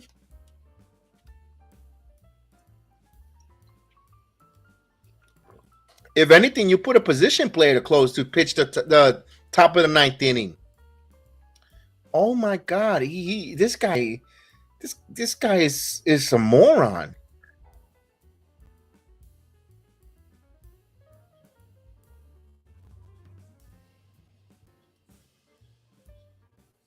Well, the Red Sox are all over the Texas Rangers 10-5. Wow, Boston opened that one open. They busted that open.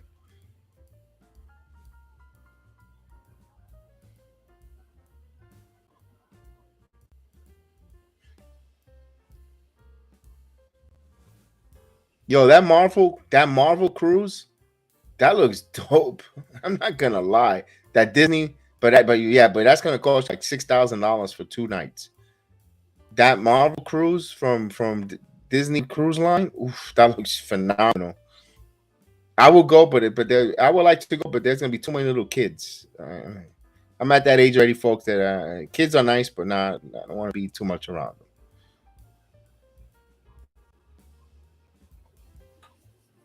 Mine's already grown. That's why. um, we should be empty nesters. That's why.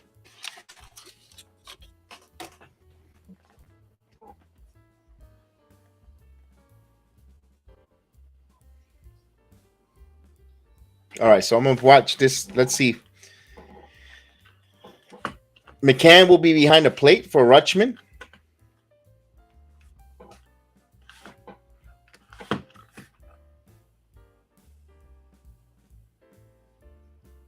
So here's Trevino.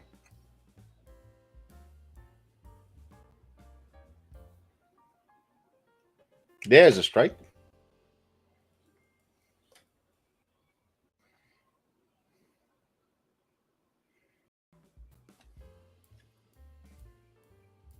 And he fouls it out.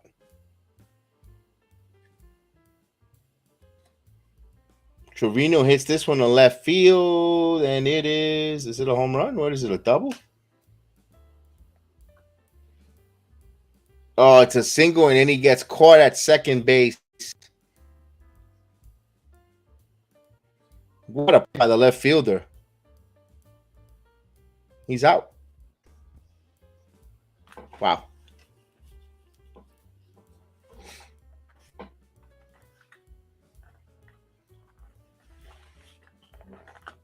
You might as well challenge it. I mean, he's out, but if I'm booing, I'll challenge it. You never know.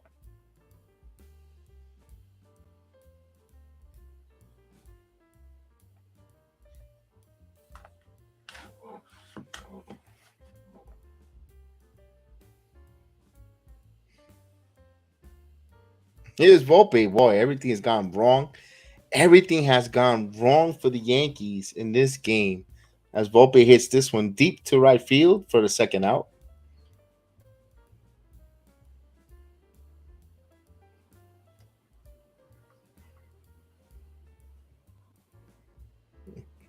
Two outs now.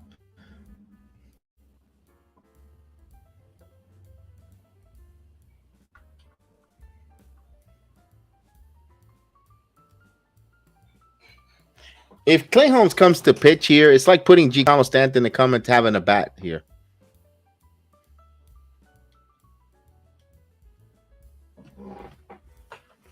1-0 the count.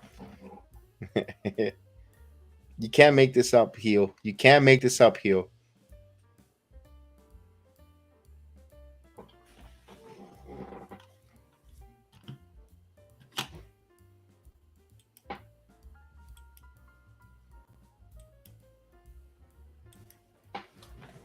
Two balls and one strike to count.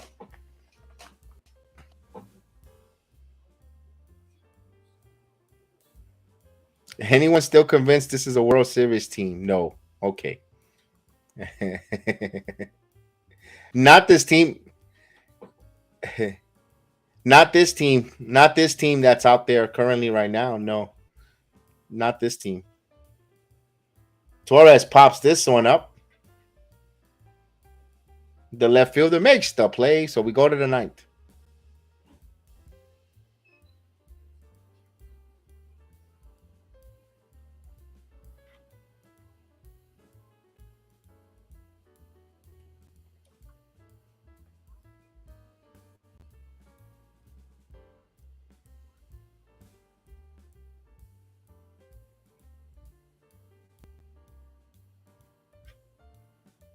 I just want to see who is he going to bring. I want to see who he's going to bring out, who he's going to trot out here for the ninth inning, because he had Clay Holmes warming up.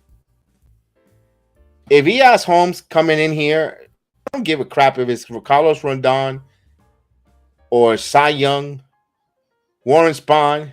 I'm going to do SmackDown tomorrow, dude, because it's just I'm gonna go do the SmackDown with the Tribal Chief, Pretty Deadly versus Pretty Deadly teaming up with Austin Theory against Brawling Brutes. I'd rather have that. I'd rather go that excitement, that escape, than go to Ajita with this moronic manager. Seriously, it's like they're beating me up, man. This manager is beating me up. This front office is beating me up, man.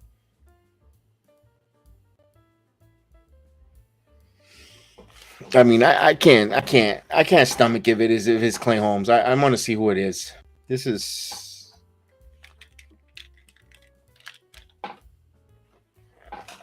goofiness. I mean, my goodness, we should change. We should move Yankees here to my backyard in yeah, Chavo Chief equals ratings. Yes, seriously.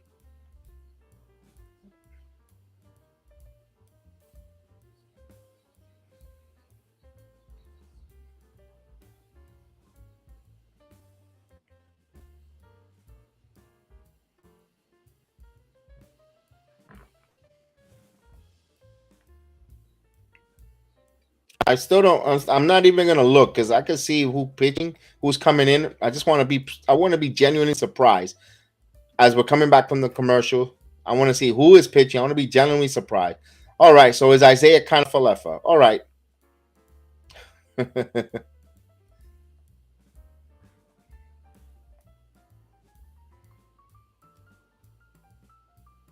So who did he bring from the bench?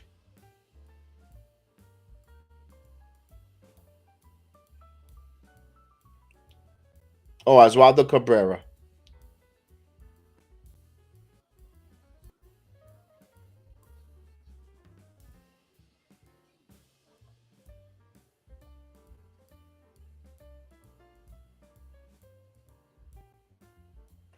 This is a fourth appearance. Fourth appearance for fourth appearance. This is popped up. Cabrera, and he makes the play. 1 out. He probably pitches better than Severino.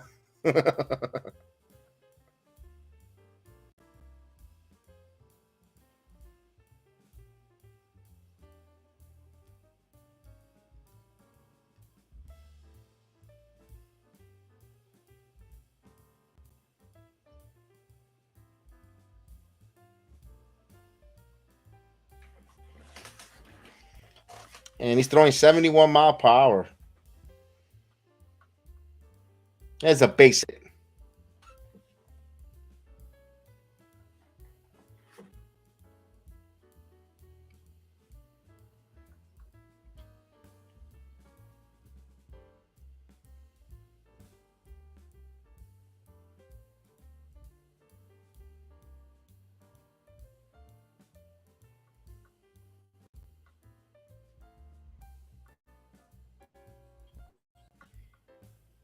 I know he throws a ball here. Let's see.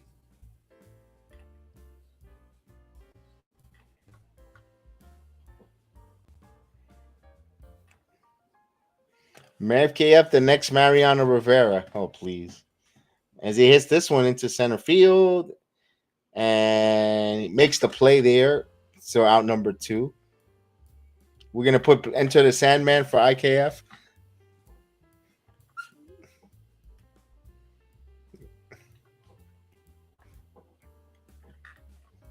Two outs in the 9th here. Isaiah Kanafalefa. I can't believe I did this whole debacle.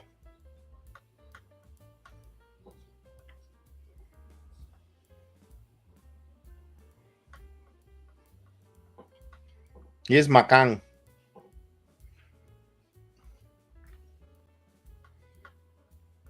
Oh, and 2 now. So he's a strike away from striking out his first batter here. Let's see.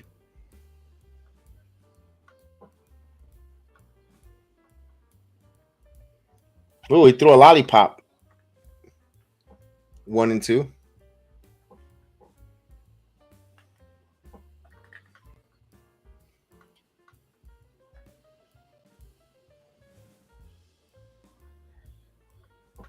Grounded it to Volpe. Fields throws the second, and the inning comes to conclusion. So he did much better than Severino.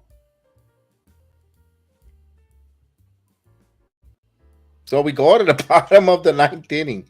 Now we'll find out if the Orioles gonna retaliate. Now that's my only saving grace here to stay up here to stay on watch this because this is over.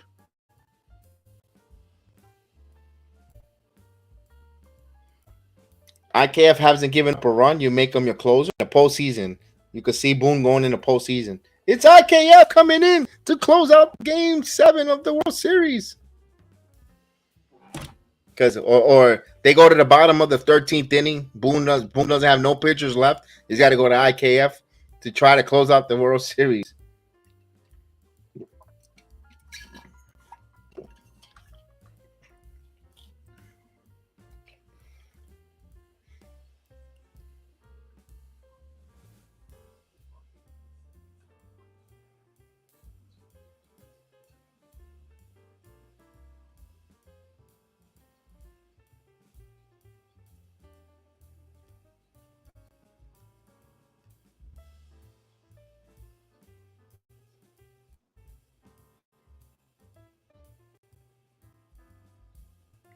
Yeah, I want to thank everyone that's joined us, that stayed there. Thank you guys for watching along. If you're watching along from us with us in the YouTube, Rumba, Twitter, Twitch, LinkedIn, Facebook, the Discord channel, thank you guys for watching along in Trovo. Appreciate you guys. Thank you for watching along with us. Hit that like button. Despite the fact Yankees getting crippled here or beat up, hit the thumbs up, hit the like button. We'll really really appreciate that there. We'll love that. It will help us the program as well. I'm not just the only one that's on the program. I've got other folks that joined. That you saw Mario try to get on. Chris when he's not working, and when he's days off, he comes on and watch along with us. Keel and others. So we'll definitely, we have a good lively when the Yankees are going on a hot streak. As you can see, we guys were phenomenal in the chat. Kept this game going. It was fun. We talked a little basketball. We talked a little Baltimore Oriole baseball trades.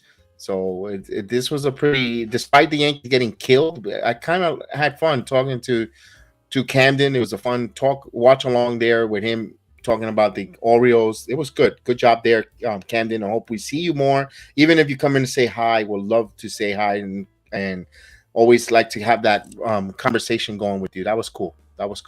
Maybe one day you want to come on and you're more than welcome to come on the show as a panelist to conversate Yankees. You're more than welcome as well. So Cabrera, let's see if they hit. So they bring Brzardo.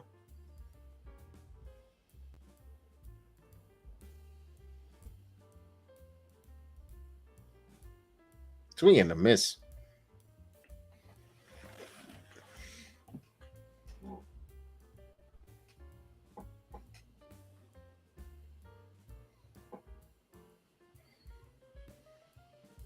You got a 1-2 count to Oswaldo Cabrera, who just came in the ninth inning. Ooh. So he looks like he's going to double, and he does. He doubles into right center field. Boy, they could use him to get hot. A kid with some speed.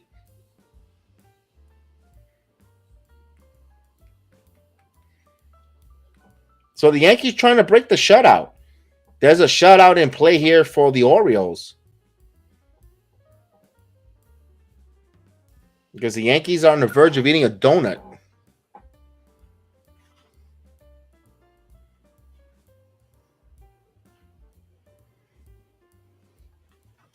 So here's Harrison Beta. So the Harrison Beta 1 for 2 actually. 0-1 the count. This was chopped slowly to short. Field throws, got him. You know what I didn't notice? I noticed Jorge Mateo hasn't been playing all series.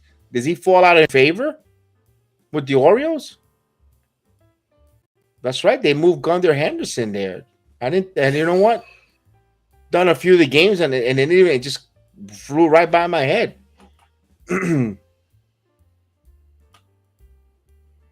Here's Donaldson. Boy, I want to see how loud the boos are going to be for him if he fouls out or strikes out. 0-1.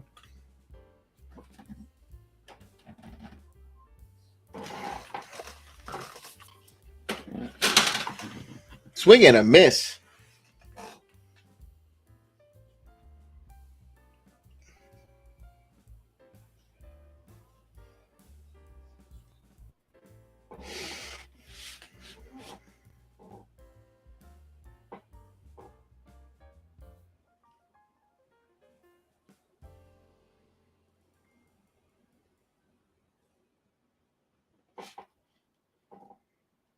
I got to give credit to the Yankee Stadium fan. They're pretty loud.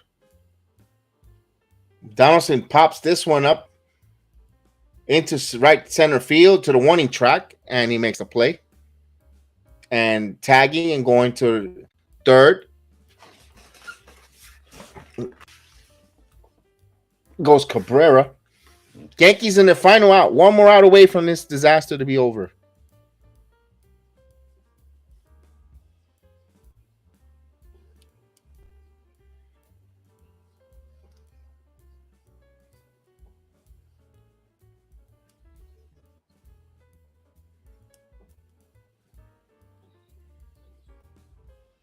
So here's McKinney who takes a strike. 0-1. The final out here. Yankees down to their final out. They need a 2-out base hit here to break the shutout. If you're scoring on that down low for a ball. So it looks like the Orioles are being classy and they're not going to retaliate there. That was a good, smart move. You don't want to start getting guys suspended and delay and all that stuff.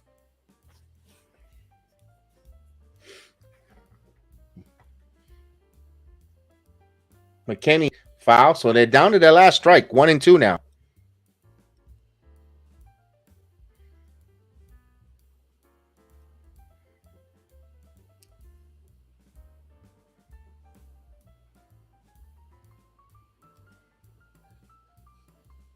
Born in the dirt. Good play there by McCann. Keep that run there. It's 2-2. Wow, he caught that on top. Great move. Wasn't easy.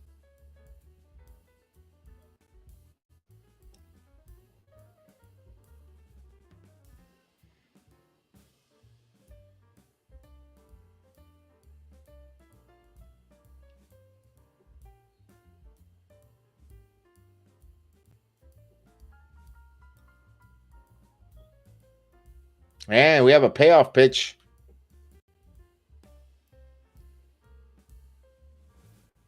Yeah, it's a tough one there. So it looks like the Yankees will break the shutout here. They get a run. McKinney gets a base hit. And the Yankees shutout broken. So it's 14-1. Yay!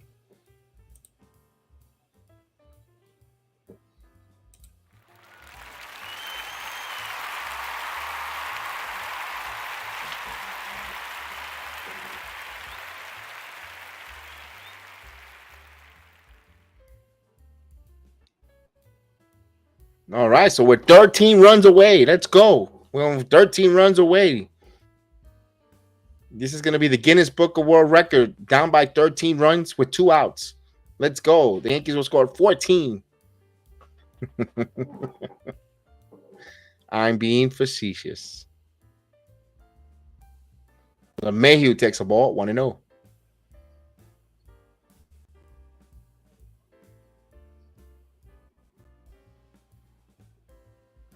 Oh, it's an unrun run. It's an unrun run.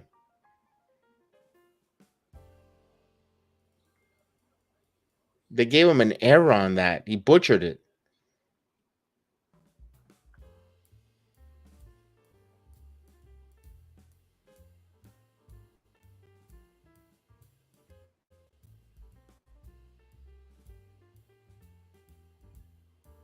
Swing and a miss. Yankees down to their final strike again.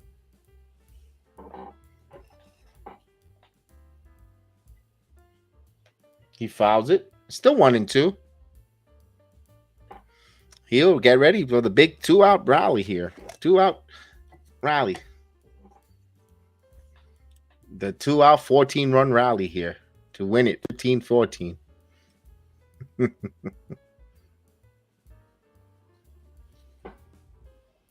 Ball in the dirt 2-2. What would that happen if that were to? Let me ask that question. The Yankees. Let's say that the impossible happens, and the Yankees win this game 15-14. Does Brandon Hyde gets fired? Although you can't really fire him because he's got thrown out of the game. I mean it makes no point. As LeMahieu grounds out, the Orioles win. So the Orioles did finally beat the Yankees here 14-1. I hope you guys enjoyed the watch along, not the outcome, but boy, the Yankees took it on the chin. We'll be back on tomorrow night. Rodon takes on the Cubs, and the Yankees lose 14-1. You just turned page. So thank you again. I appreciate everyone joining me. Thank you for joining me for this long one.